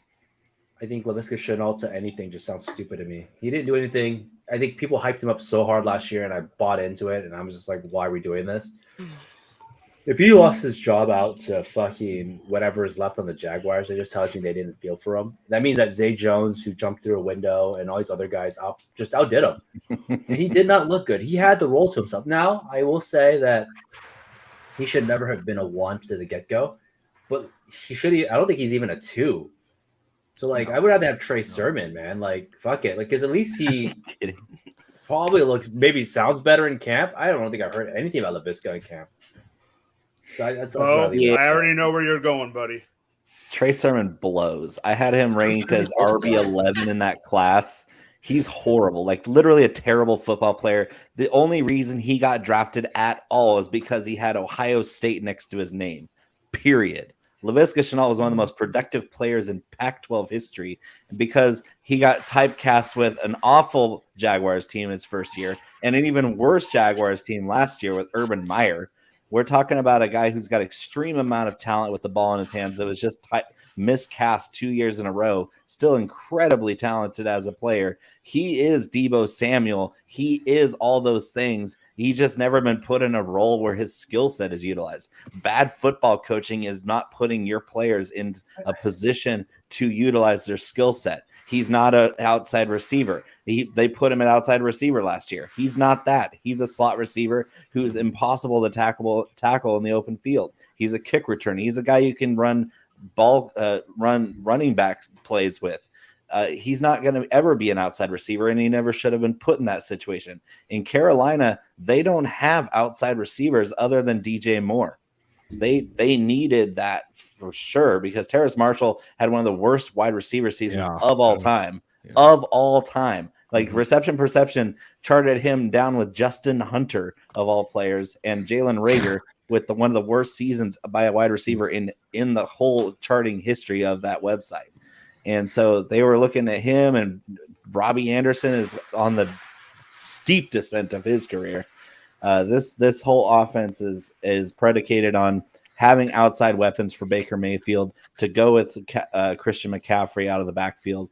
And I think it's a great deal because Laviska Shenault's going to slot right in there. And they don't have any good receivers. I mean, I don't like Robbie Anderson either. Robbie Anderson's washed. He was washed last year. DJ Moore is fantastic. Christian McCaffrey is fantastic. But who else do they have? Who else do they have? I just look at these guys. And Tommy Tremble. Tommy Tremble. He's a great blocker. How many points per pancake block do we get in fantasy? They just look like round 18 guys to me. So I just don't fucking care. And I think Viska's just interesting. I wouldn't draft Trey Sermon if there was a fire in the 35th round because he's he's a horrible football player, and he's in a backfield where he got picked up off waivers, and he's immediately the 5th best running back on that roster. And that's terrible because they have Miles Sanders and Kenny Gainwell, Boston Scott, and he's the 4th running back. He's the 5th best. That's Trey Sermon. But I feel like fucking look at blows. Visca. Like, where does he go in then? Right? He can't be an outside guy, and then that team He's a looks like a slot guy. two-wide receiver He's set. Yeah, he's gonna be the But slot like, predominantly. do you go out there with 3 wide receiver sets with Baker? Like, I don't fucking like Baker Hell either. yeah. Like, Travis. it's just terrible. What do you think? Do you think he's a slot receiver, or do you? And also, do you think Bo is right, or do you think Pang's right in this little debate we're having? I mean, I don't really want either one of them. I won't this is draft like either one of them, diarrhea. but That's the correct answer, sir. I like both. I like both points. Not to play both sides here, but Laviska Shenault, he kind of does have an opportunity, right, to kind of get on the field, maybe. Also, Trey Sermon, a lot of it was maturity issues out in San Francisco, and I think that's something that drove Kyle Shanahan really nuts. And one of the things in Philadelphia is that the Eagles team should be a pretty good team, and they got a pretty favorable schedule this year. Miles Sanders is a little banged up right now. He might not even play week 1. It might be Kenneth Gainwell time. If that doesn't work out, we could see how things kind of could roll downhill where you kind of get to a point where, maybe you're seeing Trey Sermon get some snaps on the field, late in games and stuff. And, but I mean, to me, either one, I'm not drafting. There's probably other guys out there in that, same range that are probably better to take. Jesus, eat my own throw up. Yeah. That's what I'm talking about. Stab my eyes out before the end of the show if I see that. Jesus. Derek, what do you think? I know you had opinions on Visca before, so yes, my opinions of Visca are very well documented on the fact that he was overdrafted to begin with. Yes. So It was, yeah. Laviska Shenault, right? Like Bo made a good point that he played exceptionally well in the Pac-12, did lots of really good things where they don't play any defense in the Pac-12 at all. So, and he was on a terrible CU Buffs team going through there. Out here in Colorado, I get to watch a whole lot of Colorado Buffs football, which that's a whole other story in itself. But anyway, right? Like Laviska Shenault had issues hanging onto the football when he was in college, had issues catching the ball, when he was in college. Those have translated to the NFL as well. So you've got a guy as a receiver that's, doesn't have very soft hands out there. And Bo said it best. He's like a running back out there. That's a position that they probably should have put him at far more so than being a wide receiver. And really, they almost need to kind of mirror him in a Cordell Patterson type of role where it's more of an offensive weapon type of thing. Like that's where you could potentially see Laviska Shenault thrive. That's the only nice things that I can really say there. If I have to pick between the two, I am going to take Trey Sermon, who, by the way, was good at Ohio State and was good at Oklahoma before he transferred to Ohio State there as well. Played the position very well at both of those colleges. And there's a reason he was a third-round guy. He was a third-round grade on all of those things. I think that, maybe this will be a wake-up call. Maybe you'll see some things change here. But, in a vacuum, if I have to pick between those two, I would pick Trey Sermon. But in the wild, so to speak, when I'm on the draft board, I'm going to take Paris Campbell over either one of those guys that late. Woo! That's a great pick. Thank you, Derek. Excellent pick. Paris Campbell is going off this year. People are like, we sit there and we always hear the like, who's your sleeper? He's a guy that nobody's talking about, that everybody should be talking about. I wrote an article about him in the sense of against Pittman. I just really don't see where people look at Pittman and go, "Wow, that's a wide receiver 12 of the season." Like, I don't fucking see it. He's a top 20. I'll give it a top 20 easy. 20 is fine, but 12, 11, it's fucking crazy. I just don't see Paris it. Campbell's a guy in a run first offense. Right. Yeah, like Paris Campbell and Pierce apparently have had good. I mean, Campbell not so much, but Pierce had great cameos. So you're not facing T.Y. Hilton with one leg and Ashton Doolin and Zach Pascal. Right. Well, and Paris Campbell's coming off the board later than Alex Pierce is in the 200th pick. Like they're undrafted. He's in most leagues on the waiver wire, and you should be eating that up right now. Right? Not in my leagues. Not my league. Not my league scares either, me a little bit, but I would take a shot on him in a deep league any day of the week. I would take, and I just, like I said, I just don't see it. I don't see where you're look at Leonard Fournette and go, well, you know what? I mean, I'm not even a Fournette guy, but if he reproduces, it's going to be miles ahead of what Pittman's doing. Think about this. Matt Ryan was on a terrible Atlanta Falcons team last year, and his second favorite target on the outside besides Kyle Pitts was Olamide Zaccheaus. And we're talking about Paris Campbell, who absolutely lit it up at Ohio State. Lit it up. We're talking one of the most gifted athletes that has ever come out of that college, and that's saying a lot because he's that good. He and Terry McLaurin, same draft class, coming out of the same school there. I had Paris Campbell rated higher of the two of them, and like hasn't turned into fruition. Maybe this is the year. Not only that, Matt Ryan's a guy that'll hyper target. Like he'll lock onto a guy and just hyper target him. Yep. And guess who came off the field when they went too wide in the preseason? It wasn't Paris Campbell. It was Alec Pierce. Yeah. Alec Pierce came off the field, even though he was the Z receiver to the X at Michael Pittman. When they went too wide and 12 personnel, 2 tight ends, which they will a lot this year, it was Paris Campbell on the outside off the line of scrimmage. And that's explosive for him because the guy still has 4.3 speed.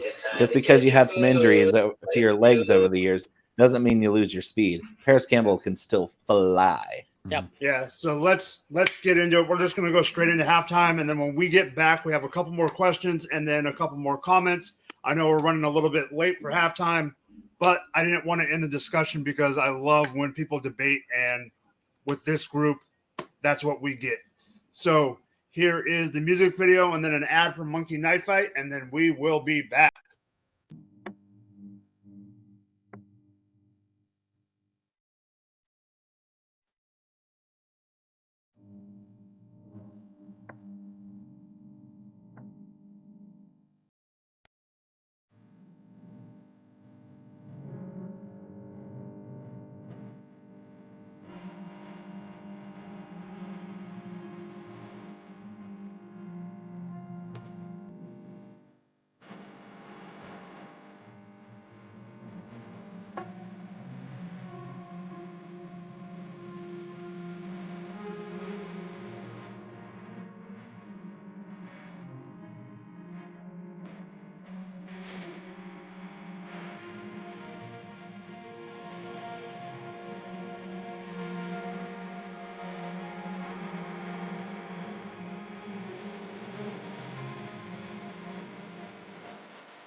Let me tell you a little story. Once upon a time, there was a monkey knife fight. And one day they met one team partners in the NFLPA. It's a match made in the pits of a monkey knife fight. And everyone lived happily ever after. Are you listening? This is big. What is a monkey knife fight? You know, it's thing monkeys, knives, you get it. Fantasy sports is monkey knife fight. And monkey knife fight is fantasy sports. Monkey Knife Fight is daily fantasy. Monkey Knife Fight in the house. I am Monkey Knife Fight. You are Monkey Knife Fight. We are all Monkey Knife Fight. Monkey Knife Fight. You have the NFLPA behind the company. It's exciting for me to be a part of fantasy sports. When I think of fantasy sports, I think of beating all my buddies year in and year out and being able to brag about it. We're not just partners in it. We're owners. And it feels awesome to be an owner. I challenge you to a Monkey Knife Fight. We've been saving you a seat at the table, Monkey Knife Fight. Welcome to the One Team and NFLPA family. Monkey Knife Fight. Welcome to the family, Monkey Knife Fight. Welcome to the game, Monkey Knife Fight. Monkey Knife Fight! I challenge you to a Monkey Knife Fight. Monkey Knife Fight! Monkey Knife Fight, Monkey Knife Fight, Monkey Knife Fight, Monkey Knife.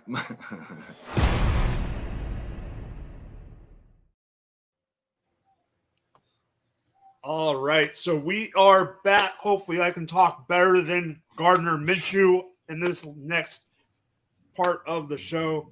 So now it's time to get into actual NFL, who we think is going to win, who we think are going to win divisions. We're going to try to go through all 8, give a little bit of a take on each one, and we'll just go around the shoes, starting with David. What do you think about the NFC East? Yeah. So my in terms of who's going to win the division, I'm going Eagles all the way. I love their offseason, getting James Bradbury, getting obviously AJ Brown, a sneaky good one too that I was really high on in terms of acquisitions was Hassan Reddick too to bolster that linebacking core. They're going to be absolutely fucking formidable this year, defensively, offensively, and do not count out Jalen Hurts as a potential dark horse MVP candidate. I'm dead serious when I say that shit. Dark horse MVP candidate, he better be like near the top of your list, man. He is going to be in store for a potential big time season, considering the weapons that are at his disposal, the offensive line, and the running back committee that's very underrated in that regard. NFC North, I mean, it fucking kills me to say it as a Bears fan, but yeah, of course it's the fucking Packers. Of course it is. It's a foregone conclusion they're going to win it. I would say them honestly. For the NFC East, for the NFC West, excuse me, I'm going to go with the Rams. The reigning champs are going to win the division once more. Adding Allen Robinson, Bobby Wagner in the offseason, simply solidified their position to stay the course and continue their reign on the NFC West. NFC South, I'm going to go with the Tampa Bay Buccaneers. Not as formed as they once were, especially 2 years ago, but losing their offensive lineman in Ali Marpet to retirement and Ryan Jensen to a torn ACL really, really plagues this team's chances to win a Super Bowl, but not enough to where they don't represent the NFC South as the champs. AFC East, I'm going to go with the Buffalo Bills. I think they come out on top of that division. It's going to be a very tough division, but when you got Josh Allen, Stephon Diggs, probably the best defense in the entire league with Leslie Frazier at the helm of that, coordinating that electrifying defense. I think you've got to go with them to repeat themselves. They didn't look like they lost any step whatsoever this offseason, so I'm going with them. AFC South, I'm going to go with the Colts, honestly. I'm a believer in Matt Ryan to get the job done, honestly. And I think he really is – this is going to be a potential renaissance season for him. Kind of like what we saw from Phillip Rivers, who was a previous Colts quarterback, come into the 2020 season with. Where, after 2019, a lot of people counted him out with the Chargers. They said he's done for, he's washed. But look what happened. 11-5, record, 25 plus touchdowns. We could see that a similar level of execution from Matt Ryan with Michael Pittman to throw the ball to. We were talking about Paris Campbell earlier. That could be a high riser. And Jelani Woods is a rookie tight end I would not sleep on whatsoever. That guy is – we talk about athletic freaks, and I know I've said it ad nauseum already, talking about athletic freaks. He's one of them, man. He is absolutely one of them. Plus, they have an electrifying offensive line, too, to supplement that. AFC North, Baltimore Ravens. One of the most well-run organizations from a front office standpoint, and had maybe a contender for someone who won the draft this past offseason. They had a spectacular draft, getting Kyle Hamilton, getting David Ajabo, a lot of guys, Daniel Fa'alele as well to bolster that offensive line. I love their chances. Lamar Jackson's going to come back healthy. It's all kind of banking on, though, if Lamar Jackson stays healthy and they don't deal with that ridiculous torn ACL plague that we saw last year kind of, absolutely decimate that team injury-wise. So I'm banking on them to come out with it. AFC West. That is so tough, but toughest division in football. I don't blame anyone for choosing any one of those teams, but the team I am the highest on out of everyone in the entire league are the LA Chargers. Is the LA Chargers. I am very high in them. I think, getting JC Jackson and Khalil Mack. I'm sorry to do it to you, Mike, but the Chiefs days, man, they may be on hiatus right now. You know? No, Bo already knows where I'm going, so you keep going.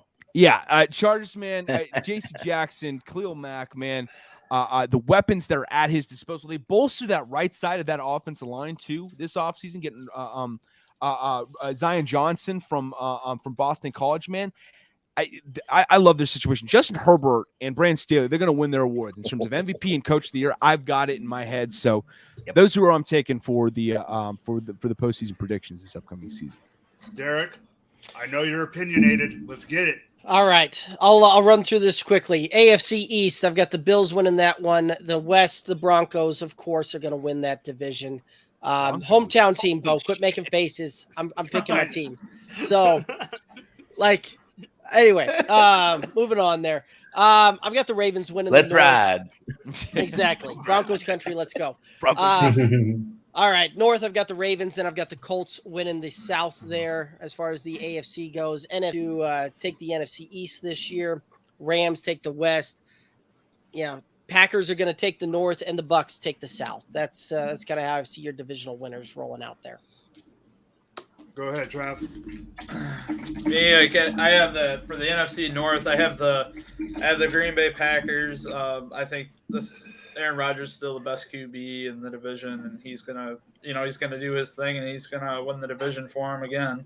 NFC East, it's the Eagles also. Honestly, all my picks are the same as what David had, so I mean we could make it simple there. And Jalen Hurts was also like a dark horse candidate that I have, and I actually have money on Jalen Hurts. I got it in early when he was plus 4,000 on the bet there. So the NFC South, I had Tampa Bay Buccaneers. I think the Saints could possibly make some noise, but a lot of things would have to fall right their way. The West, the Rams, the NFC the AFC North, the Ravens health is going to play a big factor into that. I one of the things I think that people don't really realize or kind of sleep on is the fact that the Bengals had a lot of injury luck last year, and they kind of barely squeaked by and won that division and got into the playoffs. So, and the teams around them are going to be better this year too. The AFC East, the Bills, obviously with Josh Allen. The AFC South with I might actually say this is still the Titans division to lose. I really like the head coach there. He gets the most out of every one of his players, and they've been pretty dominant for a while down there. And then the AFC West, I think that's the one that's everybody's kind of dart throw horse, but I'm a Kansas City Chiefs. I think it's Patrick Mahomes' division to lose until, what is it, 4 straight they've won, and until they lose, I'm not going to believe it, right? So, it's Chiefs kingdom all the way there. Let's go, Bobo. All right, so you guys are going chalk central, and I'm a DFS player, and I don't like chalk. I avoid chalk at all costs. He's a marker kind of guy. Yeah, I'm a leverage kind of guy. I like leverage. And I'm going to leverage the fact that the NFL is it's a psychotic, chaotic, random blitzkrieg of shit that's going to happen as soon as we kick off on Thursday night. I'll go through NFC East. I still think that the Cowboys have the best team in the division. The only thing that's going to drop them down is their coaching staff. Mike McCarthy and Kellen Moore are idiots. If it takes 3 years to figure out that Tony Pollard is your best offensive weapon and they still haven't proven that they can put him in the right spot, then I'm a little bit down on their offense. But that defense is scary good. Dan Quinn's a spectacular coach. That defense is going to cause a lot of turnovers. And guess what the Eagles don't do? Avoid turnovers. The Eagles haven't found their identity yet. We don't know what they are. On paper, they're like just like, what was that, 2017, 2018, when they had those bookend corners, Nnamdi Asomugha bust. They went all in, and they had Mike Vick, and they didn't go anywhere. Marty, yeah. Yeah, so they went all in. We've seen it before from the Eagles. They go all in, and they won it all that one year, and that was okay. But the Cowboys have the best roster in this division, and yes, the Eagles are going to be there. I think the Eagles are going to make the playoffs just fine. I think the Cowboys still win that division through their defense. Go to the South. But so you're predicting that the NFC East is going to have its first repeat division champion in the last how many years? Yeah, Since 2004. 2004, Yep. yeah. Mm-hmm. So yes, I am predicting that, and it is a homer pick. I'm a Cowboys fan, but I also like chaos, and I think if the Cowboys ended that legendary streak of alternate winners, then that would make everybody hate the Cowboys even more, and I invite that. Relish in the hate. I haven't been happy with my team in 26 years. What do you expect? I'm a bitter old man. Talking about Bears fan over here. Right. In the South, I have the Saints winning that division. Nobody's talking about the New Orleans Saints, but this team is good. Jameis Winston had 14 touchdowns and 3 picks before he tore his ACL, and that was when his best receiver was Marquez Callaway. He has Michael Thomas presumably back. I mean, he might still have a vision problem where he doesn't see himself playing for paychecks anymore. But he's got Chris Olave, who's a spectacular wide receiver. I think Chris Olave has a chance to be the best of this bunch. He's the best route runner of this bunch. It's a very talented receiving group coming into the league this year. Olave is up there with the best of them. He's going to get smart. This offense is going to hum. They have 3. If Michael Thomas is on the field with Olave and Kamara, this offense is going to be able to move the ball. Their defense is awesome. This is a very well coached team with Dennis Allen. The Saints they're just better equipped to win this division than the Bucs are. The Bucs don't have an offensive line anymore. They have a 45-year-old quarterback behind a terrible offensive line of reserve players now. Leonard Fournette is great, but how much can he run behind a terrible offensive line? Their defense got gashed last year through the air, and I think that if you're breaking down how everything lines up, I just like the Saints more. In the West, I think the 49ers I hate the 49ers, but I think they're going to I think they're going to come out of that division. I think Trey Lance is the dark horse MVP candidate because we're all talking about, what about Jimmy G? What about Jimmy G? It's like, if Jimmy G can look good in this offense, imagine what you can do with a guy who's like Cam Newton with a cannon arm. Just think about that with all the weapons they have with Kittle and Ayuk and freaking Deebo Samuel. Are you kidding me? This offense is going to be nasty, and their defense is already nasty with Nick Bosa and all these, and Fred Warner. All this defense is going to be great. It's a very well put together team. So that's a surprise. That's 3 surprises already. Three guys I'm going against the grain on. In the North, the Vikings. The Vikings are put together to win. O'Connell's a spectacular coach. This offense. We're talking about Justin Jefferson, who had the most receiving yards through 2 seasons in NFL history with Mike Zimmer was his head coach as a run-first team, and he still set that record. And now you're going to put him in the same role that Cooper Kupp just won the Triple Crown with?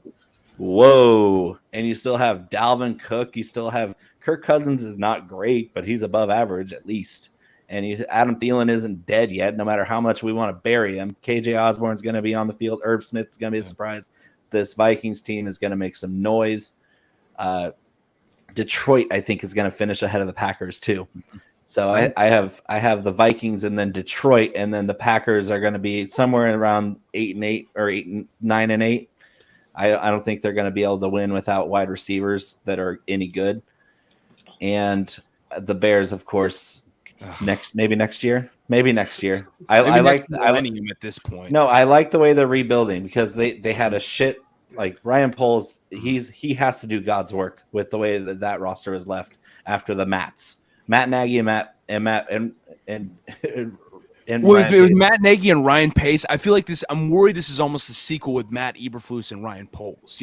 That's how paranoid I am about it. So I don't know. I hope you're right about it, but we'll see. Now, I like the way that they're doing it, but next year's at the earliest for them. Going to the AFC, it's the Bills. AFC East, the Bills, they're good. They're really good. I think the surprise team to sneak into the playoffs would be the Miami Dolphins, because if we're going to talk about Kyle Shanahan as a fake sharp, because we're still, if you look at his record as a head coach, it's still under 500. And we're talking about a guy who's this supposed offensive genius, which really, I mean, it's nepotism. It's like Mike McDaniel was a ball boy under Mike Shanahan, and now he's the head coach of the Miami Dolphins. He's got the Cheetah. He's got Jalen Waddle. He's got Tua, who, believe it or not, is really stinking good at playing football. He's just been dealt a shit hand. Yeah. This offense is going to be really good. They have weapons everywhere. The defense is already pretty well built. The Dolphins are going to sneak into the playoffs too, but the Bills are the class of the division by far. Going to the South, I think the Colts, if the Colts don't make to win this division, it's a tragedy because of how well that team is put together. The defense is going to win for the Colts. Their offense is great. JT, everybody loves JT. Michael Pittman's great. He means Matty Ice. You got to love Matt Ryan. But they're going to win with defense. They're going to win with the trenches on defense. They're going to win with Shaquille in the middle linebacker, Shaquille Leonard. Yeah. They picked up what's his name, the Bills corner. I'm missing the name.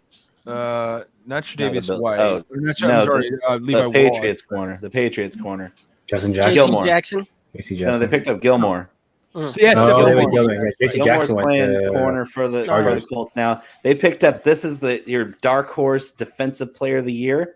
Is their edge rusher that they picked up? Yep. Yeah. What's his name? Yannick Ngakoue. I love saying this. Yannick Ngakoue. Yep. Watch out for Yannick Ngakoue on 20 sack watch on this defense. That was a sneak good pickup. That was an amazing pickup. So give me the Colts. I think the Colts are going to make a Super Bowl run this year.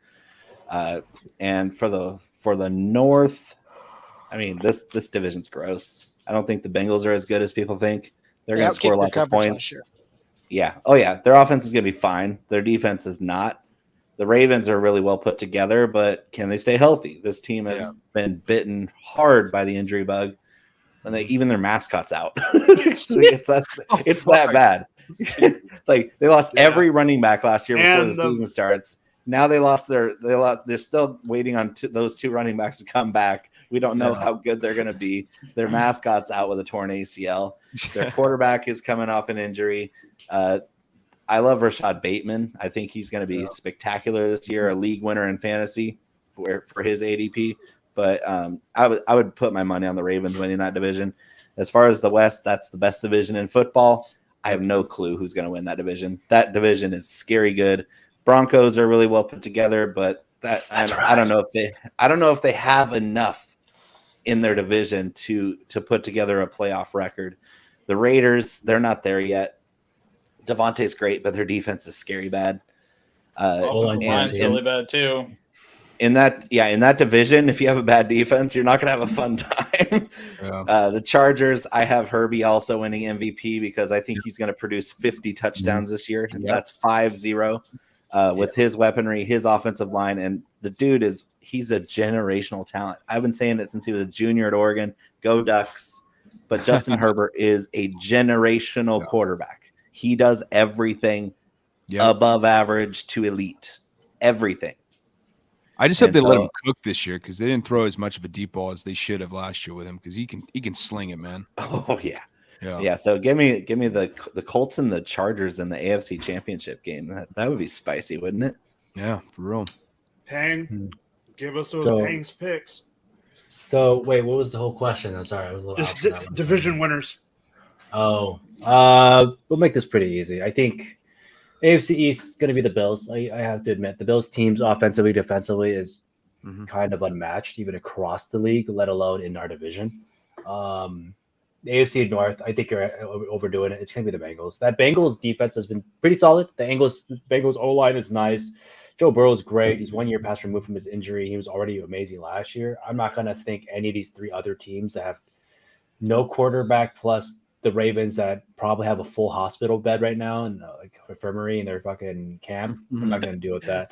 So give me the Bengals. I think AFC South, I'm just not sold on the Colts. I was in on them last year with the Titans. I thought they were very fun to watch, and I thought they had a good shot. And across the board, they looked pretty good. I think that's, I think this is going to be very chopped up between the Colts and Titans. I don't think people were counting out Tannehill, Derrick Henry, and all this other shit, but I think they find a way to put it together. I give me the Titans on those. AFC West. Give me the Chargers. I just want the Chargers to do it. But no, jokes aside, give me the Chiefs. I think the Chiefs actually, they're a top 3 O-line right now. They rebuilt an O-line in a year, and I've seen franchises not do that for, since NFL started. The Dolphins haven't had an O-line in 15 years, let alone fucking, a turnaround of 1 year. Like that is. Oh, don't mention the Bears. They haven't had an offensive line since ever. No, they did. They picked up every 7th rounder they could find. It was. It's just a fucking cesspool back there, man. They did sign the most. They did sign the most people that got waived after the. To be fair, I think. I'm just gonna say they did call me, but I didn't pick up the phone. Yeah, and they're signing citizens right out of college. People. They should have at least asked one of their 13 tight ends last year whether or not they would want to play tackle. It's bad. Or maybe ask Jay Cutler to come back at this point. I don't fucking know, honestly. Okay. It's so bad. Jesper Horsted, I need you to play right tackle, sir. They should have just put Legos out there. It would have been better off. But give me NFC East for Eagles. But I actually think that the Commanders are going to be very surprising. They've ranked at top 6 to 8 O-line on the year. The defensive line, if it gets back to health, can be very interesting with the teams that are depleted, right? Like you look at the Cowboys, they lost Tyron Smith, they lost Leo Collins. They have some interesting pieces there, but it's not about you'll be surprised how bad teams go down when their O-lines are bad. So that's why I'm scared for Dak. That's why I'm worried because it's Tyron Smith being it. Exactly. Yeah, and it's a big deal, right? And not to include that they had some good pickups. So mind you, if you ever listen to the ETR's Bolden, he talked a whole fucking ton about it. And he's like, hey, they had some good additions. But that was prior to Tyron Smith's injury, right? So it was like, fuck, that sucks. And it scares me, but it's gonna be the Eagles. I think the Commanders have a shot at the 2nd spot in that division. And I know that Bo's gonna make fun of you for it, but that defense isn't that bad. They upgraded the secondary somewhat. Their 3 wide receivers that are pretty solid with Wentz and possibly chucking it out. I think Ron Rivera can kind of hold him back from being stupid, but we'll see. I don't know. We'll see. Defenses have done a ton. I take back the wins and losses thing with quarterbacks in the case of Carson Wentz, because Carson Wentz can definitely lose you games. He can definitely lose you games. We just saw it. And that, all you have to do is beat the Jags, who don't care anymore. No. And then NFC North. Fuck, man. Give me Green Bay. Aaron Rodgers owns that division. As much as I think Kirk Cousins just can't play at night. Something about it. He just can't do it. Bears is a joke. Lions are a joke. Lions are better than I think you're giving them credit for. Yeah. Okay, but are they division winning? I think they're playoff right 500 this year. They're not a fucking playoff team. Yeah, I got them right around. If Jared Goff's their fucking quarterback, I'm taking them under 8. The system that they're building he took the Rams to the Super Bowl. O-line, you got Jameson amazing. Clutch time. It's like Jimmy G took the 49ers to the Super Bowl. Yeah. Let's not do that. No, I think they are. Jared Goff was so fucking shit. I think he's lost all his confidence too. And everyone wants to point to how great Amon-Ra was, but Amon-Ra's best games were Jared Goff weren't even there. So let's not just hold their horses on that portion about Jared Goff is gonna make fucking things happen. I'm not sold. And then NFC South, fuck it, give me the Saints. That O-line got dismantled a little bit on the left guard, left, and the center. That does scare me a little bit. I feel like Brady takes one hit and Brady's season's done.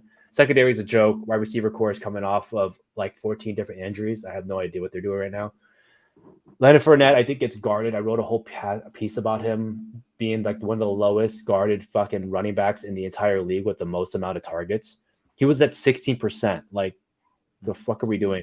And then you have Najee, who was unguarded on all his past targets. So it's kind of a scary thing to think about if they actually try to stop Fournette.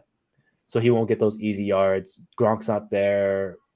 Chris Godwin is, ACL passed right now. It's just, there's a lot going against Tampa than there is going for Tampa, right? They get Shaq Mason, which was cool, But if you look at O-linemen that came from Patriots, it's usually not. They usually don't translate to other teams really well either. So that's another scary thing to think about, right? So you go, well, that right guard has like a top 5 right guard is Shaq Mason. Well, do they? Who really, really knows, right? And losing a center is huge. I will say that Brady could probably compensate for at least adjusting because he is that good. But I don't know, man. That's very scary. And then we go on to the last fucking division, which would be NFC West. Give me the Rams. What competition is there besides the Niners that are questionable at their secondary somewhat? Trey Lance is a rookie. I mean, he's the second-year quarterback. Realistically, it's his real first year. I just don't trust the Cardinals. The Cardinals are good for half a season, and then Seattle is Seattle. They should have put Drew Lock in, and that's it. All right. The answer is never Drew Lock. Hey, watching him. Don't besmirch his name. Don't besmirch Drew Lock, my friend. It should tell you all that you need to know that he got beaten out, not just second year in a row. He got beaten out by Geno Smith, guys, and Teddy Bridgewater before that. Those are really incompetent coaches. I like Teddy a lot better than I like Drew Lock, but there's a reason that Teddy Bridgewater is a journeyman backup quarterback. You lose to a guy who didn't even expect to start in Geno Smith, and that's a problem. What about Geno versus Teddy? Because I might take Geno based on last year. If we're talking about, because there was some decent connections between him and DK. Bad. You know? Yeah, it's close. That's a toss-up. Yeah. All right. So for my division winners, NFC, Rams, Packers. I do agree that the Lions are better than I think Payne's giving them credit for. You think they get 8 wins? I could see him going 5. Yeah, I could see him going 500. Yeah, 8, 9. Dan Campbell's got that message, baby. He's yeah. I mean, in the East, I gotta go Eagles. I know it's chalky. Tampa Bay in the South. I can't go against Brady. I think he'll figure it out, but I do think that New Orleans does go to the playoffs. They get one of the wild card spots. In the AFC, Bills. It's just Josh Allen and that team. Mm-hmm. Cincinnati. I just think that the Baltimore, the injuries are hitting them again. I just think they're a little bit away. In the South, this is where I'm going bold. Jacksonville Jaguars are pulling this out. Holy fuck. They could do it. I'm telling you, they could pull it off. I mean, if you guys like the Lions, you have to like the goddamn Army. No, Jaguars are not in a better situation. No. They are in a better situation. That roster looked bad. Here's my thing with Jacksonville.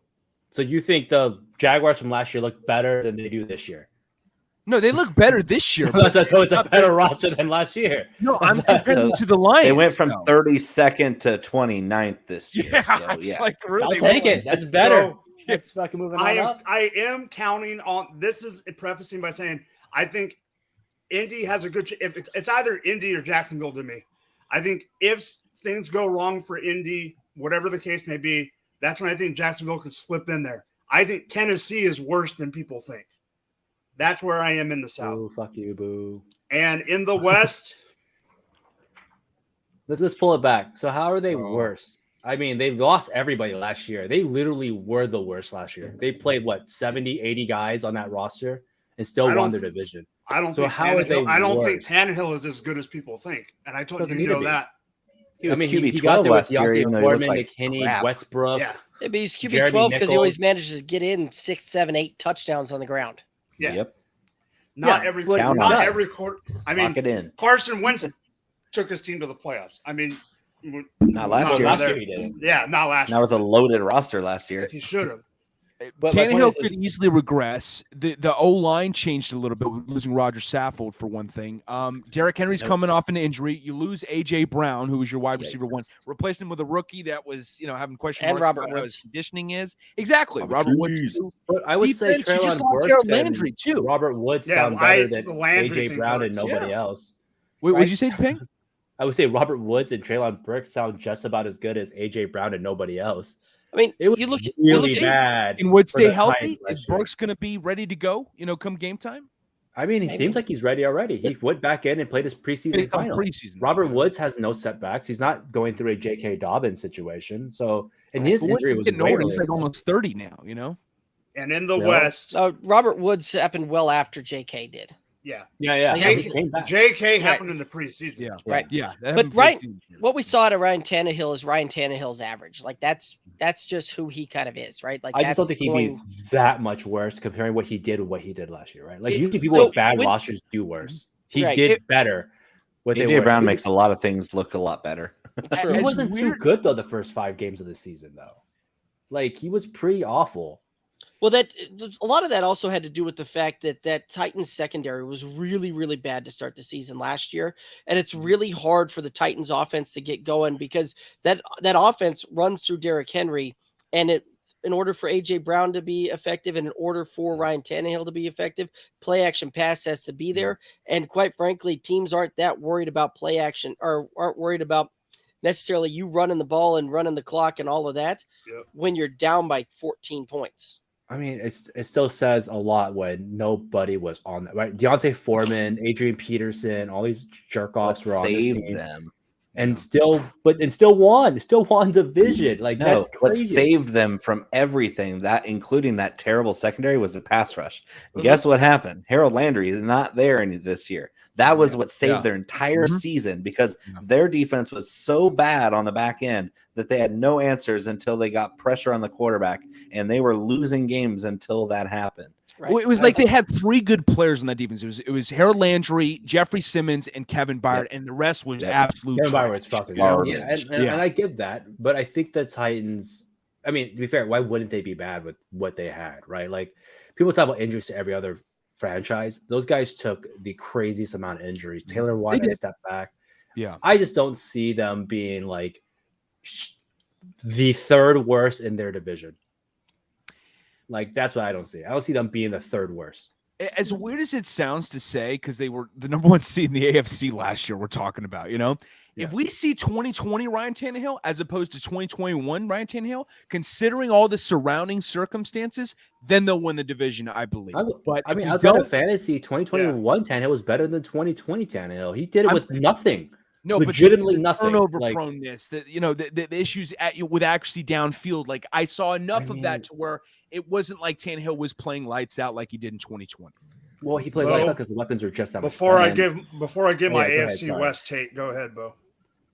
I was just going to say that I think it's more likely that Malik Willis takes over for Tannehill this year than it is for them to make the playoffs. Wow, now that's spicy right there. I Jeez. like that. So for the AFC Well, I am West, the king of spice. I agree with Bo and Derek that this is the toughest division. We all know that we are supposed to be unbiased on here, but am I gonna be? Of course you are. The Chargers are winning the division. Oh, okay. He has clarity, sir. Clarity is in the building. I want to believe in the Chargers, but they're the Herbert's Chargers. winning the MVP. Yeah, that's my bet, man. I think the Chiefs are gonna make the playoffs. I just think this division is gonna be tough, and I think we're gonna beat up on each other a little bit. Yeah. And I do agree that the Raiders are a little bit away. The Broncos are right there. I think we could have the Broncos and the Chiefs as playoff spots in the AFC. Mm-hmm. I mean, yeah, you could maybe end up with 3, Absolutely. but I think if there's one of them that's not in it, it would be the Raiders. But overall, this division is gonna. I'll be honest. Don't call me during any of these games because either I won't be answering or I will be in the hospital with a panic attack. It's gonna be must-watch TV watching AFC West football this year. I mean, just We cannot even measure. Like everybody's discounting what it means for the Chiefs to lose Tyreek Hill. Like the amount of preparation that defenses had to make just to account for his presence, not just to cover him, not to scheme for a way to slow him down, but his presence on the field, even with a tweaked hammy out there as a decoy. And now you have nobody there to force you into zone coverage. Yes, we do. We have MVS. Gross. So it's entirely possible that 4 teams could come out of that division and go to the playoffs. It's technically possible. Yeah. Do I think that's going to happen? No. For like what I was saying, what I had teased earlier on my show on TBQ Football, I'd said that 3 teams would come out to reach the playoffs out of the AFC West, and actually I left the Chiefs off. because I have I left. I'm sorry to do it to you. But hear me out. Hear your boy out. I think it's because of the offensive. I think he's fucking. He absolutely goes to me. He gone. Fucking video cam. No, I think it's the question marks because the wide receivers, obviously, Travis Kelce's 33 now. I don't even know if he's listening. Okay, he's back now. The running back questions too, and the defense questions. And hear this stat out. In addition to the sketchy ass defense, Patrick Mahomes went from 15 interceptable passes to 28 from 2020 to 2021. There is a little bit of regression we have cited. He's still Patrick Mahomes. I think he's still going to have a Pro Bowl caliber season even. But I just don't know with that division, with how tough the AFC is in general, is it a safe bet that he makes the playoffs? Oh, you're playing with fire right there. You know, I predicted that regression last year in my spicy forecast. He did. He heard it from me too. Yeah. I said that Patrick Mahomes would lead the NFL in interceptions in 2021, and he led the NFL in interceptions until week 13 or 14, and finally pulled it together. And he went on this crazy tear at the end of the year. We know that. I mean, here's the thing with me. Until they figured it out, that was with me and those damn interceptions. The thing that ticked me off was the one that ticked me off the most, because this proved to me that he was trying too hard because he knew that he didn't have the defense and he was going to have to pull some rabbits out of his ass. Yeah. The one that pissed me off the most, we won the game, but it was super close. We were playing at Washington, going down at the end of the first half. Like, I think it was second down and something. If they didn't get it, they would just kick a field goal. Close game.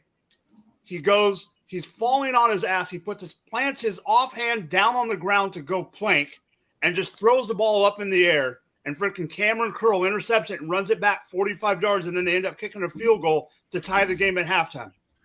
That's the stuff you can't do. You have to be able to just chuck it and throw it away, eat the sack, whatever, because you're still in field goal range, because that's going to eat us more this year without Tyreek, like Bo was saying. How do we not compare Patrick Mahomes to Brett Favre more often? Because I do all the time. He's a gunslinger. I do all the time. They're so similar. They remind. The arm strength is off the charts. The improvisation is off the charts. The bonehead stupid throws are off the charts. They just have enough athletic. They're so athletically gifted that they pull it off so often that you don't really complain about it, unless you're in crunch time and he does stupid shit like that in Washington. It really is a spitting image, yeah. All right, so that's our division picks. Let's do one more quick topic before we do sign-offs tonight. Pang, we'll start with you. I know there was another transaction the other day that kind of made everyone laugh because he got traded to a team that had the chance to draft him. Jalen Reagor going from the Philadelphia Eagles to the Minnesota Vikings. What do you think about this for the fact that they got Justin Jefferson and Jalen Reagor? And the fact that they were so happy that the Eagles took Jalen Reagor in the video, and now it's back to teammates. What do you think? I mean, it is what it is. I don't know a lot about Jalen Reagor, to be fair. I didn't even know he was Twitter beefing with random people on the streets. I thought that was the funniest shit in the world. When I really started looking at all the fucking images for those. Kevin Durant. This is a tough one. I want to believe that Jalen Reagor has some potential if he could get his shit together, right? Like, I mean, he was a first round pick, and maybe even, and let's say he had reached for him, he was still at least a second, at least in most people's categories. So it wasn't like he was like this is at the Raiders that were like, hey, you know what's cool? This fourth rounder in the first, because that's where it's at, nothing like that. So maybe the Vikings believe in their wide receiver development more than the Eagles do. I don't know when the last time Eagles developed any receiver. Before, you could argue that for the Vikings for a while too, because they used to draft guys and they would just die out there. Freddie Mitchell. So maybe they just believe in their fucking talent that they can do that. Maybe they can develop this guy and make him into something better versus what the Eagles have done. I don't think the Eagles have developed anything since Jerry Maclin. Yeah, shit. After that, that's depressing, man. That is Maclin's so good, man. Yeah, he was nice. So it's just that's how I see it. Doesn't mean anything for fantasy. Probably not. I took it the way as maybe that's probably an issue with Thielen. I know some people might go, whoa. And I go, well, dude's fucking older off his injury tears. Who knows? But it doesn't mean this year. It could be next year. Hey, it could be a replacement for Thielen for next year, something along the line. Jalen Rager's way fucking young, and Adam Thielen's on the way older side coming off his back-to-back injuries. So we'll see. I mean, it costed them nothing. I mean, what do you lose besides a 4th and a 7th? The guys that probably won a major team anyways. Yep. That's how I look at it. You're right. But good news, Jalen Rager is leading my Miami Dolphins franchise in Madden. So there's that. Holy crap. Bo, what do you think about Mr. Rager? I was super high on him coming out. Again, it's a situation thing. He was put in an outside receiver position when, I mean, if you look at the tape, the guy was returning kicks for touchdowns. He was running gadget plays for touchdowns. He was the fastest football speed guy I've graded in 3 years. The guy was electric on the field. And they drafted him as a Z receiver, and all he was doing out there was running wind sprints in Philly. And yeah, they haven't had anybody since Macklin, but now they have the Slim Reaper there that they're developing just fine. Mm-hmm. Devontae Smith is fantastic, and I think he has a chance to outscore AJ Brown in fantasy this year. Nothing to do with it. Yeah, so Rager's not a good route runner. He had one of the worst receiving seasons in NFL history, charted by reception perception. He's not that guy. You need to get the ball in his hands and let him just be the athletic freak that he is. And I think the Vikings, with Kevin O'Connell's offense, the reason they went out and got him is because it was a risk-free way. Like you said, you're missing on 2 picks that weren't really worth a whole lot, and you're getting a guy that's going to be your wide receiver 4 when you didn't have anybody else to put in that spot. They lost their one guy, BC Johnson, to an ACL, and they cut Amir Smith-Marset because they didn't really have a spot for him. Yeah. And Jalen Rager can return kicks. He's a spectacular special teams player, and he's got speed for days. And so you have guys like Justin Jefferson, of course, he's elite.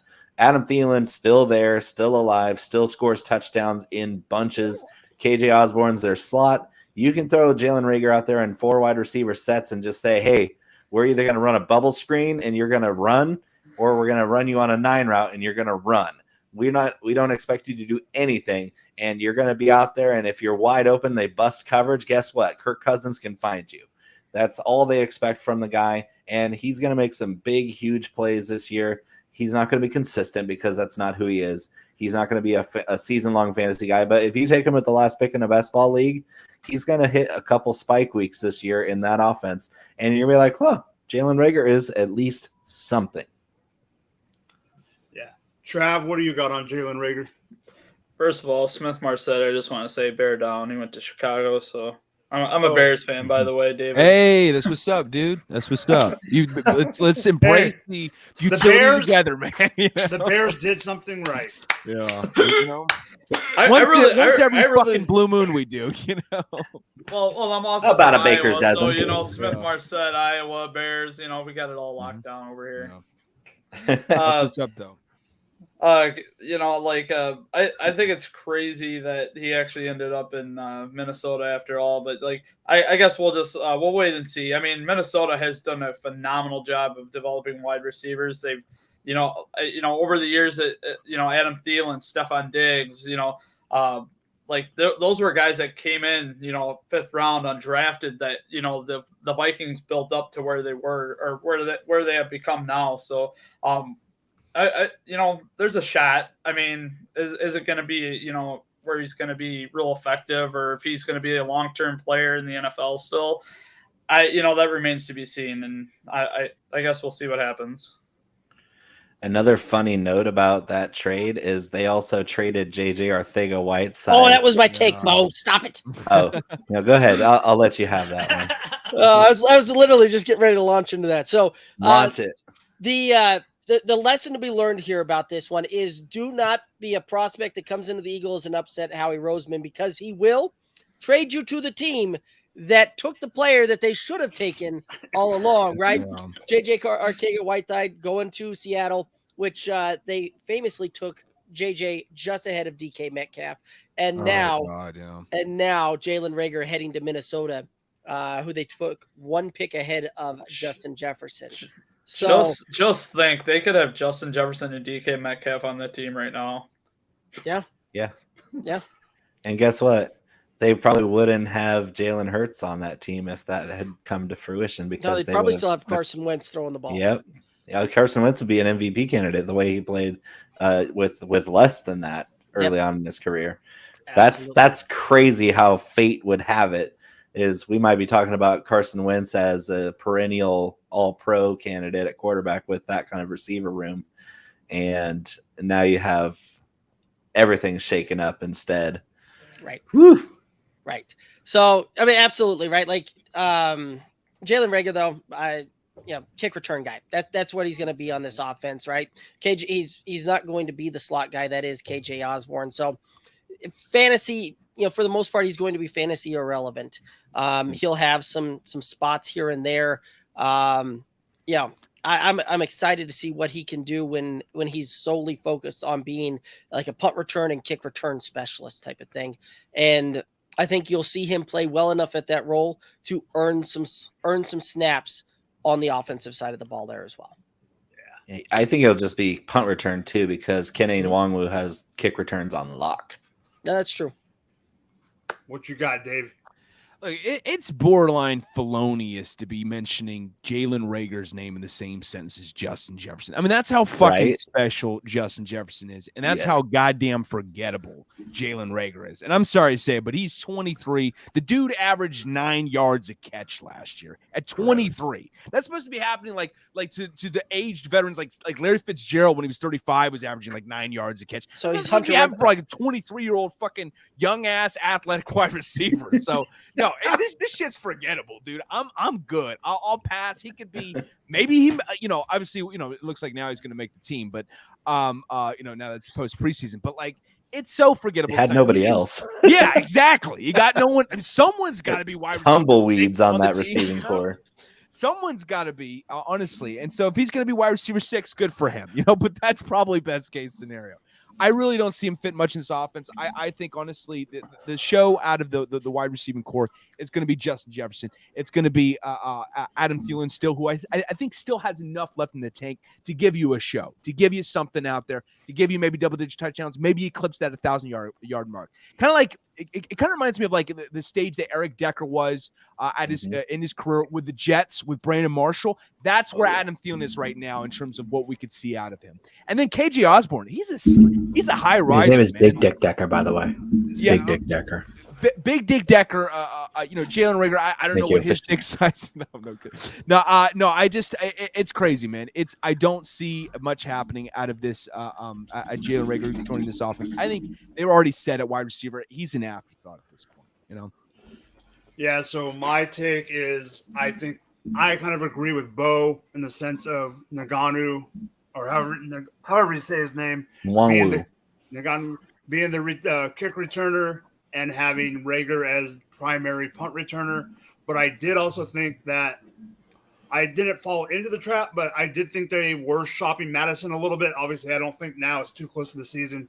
But I think if Madison would have been gone, I think Reagor would have been both kick and punt because I don't think they would have used Naganu in the kick return game. Yeah, they would. You still think so? I don't think they would have as much. Ty Chandler's next. Wong was not the tailback that Ty Chandler is. That's why they drafted Chandler. I still think Madison could be moved if the price was right. Right, and the injuries are going to happen in the first week, 2 weeks, and Madison's expendable because they have Chandler now, and they have Wong for third downs. It's an opportunity because they can really pile on another couple valuable picks to replenish what they sent off for Reagor. That's kind of what they have in mind already because Madison is completely useless without a Dalvin Cook injury, which seems to happen every year, but only for a few games. Yeah, Dalvin's only good for 13 or 14 games every year. 13, 13, 14. As long as it's the playoffs, I don't give a shit. I base all my running back projections. Every single running back projection I do is based on a 14-game slate. So that helps me out a lot. It's smart.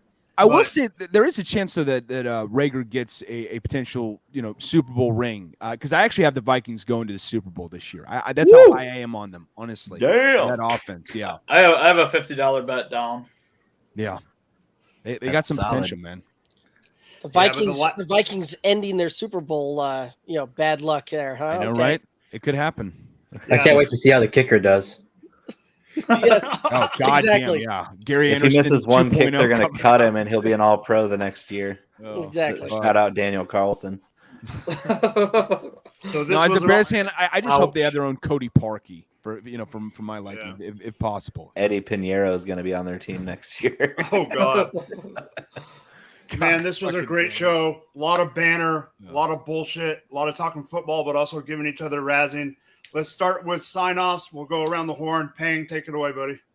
Hey, you guys can catch me at Pangs Picks FF on Twitter, and you can also find me on fantasy6pack.net for my best ball stuff, and also on Stochastic for my other best ball stuff. And then, that'll be it. I'll be doing trade articles again this year, and which can be fun and terrible, unless you have to write about Robbie Anderson and Allen Robinson every week, and we'll go from there. How about that, Bo?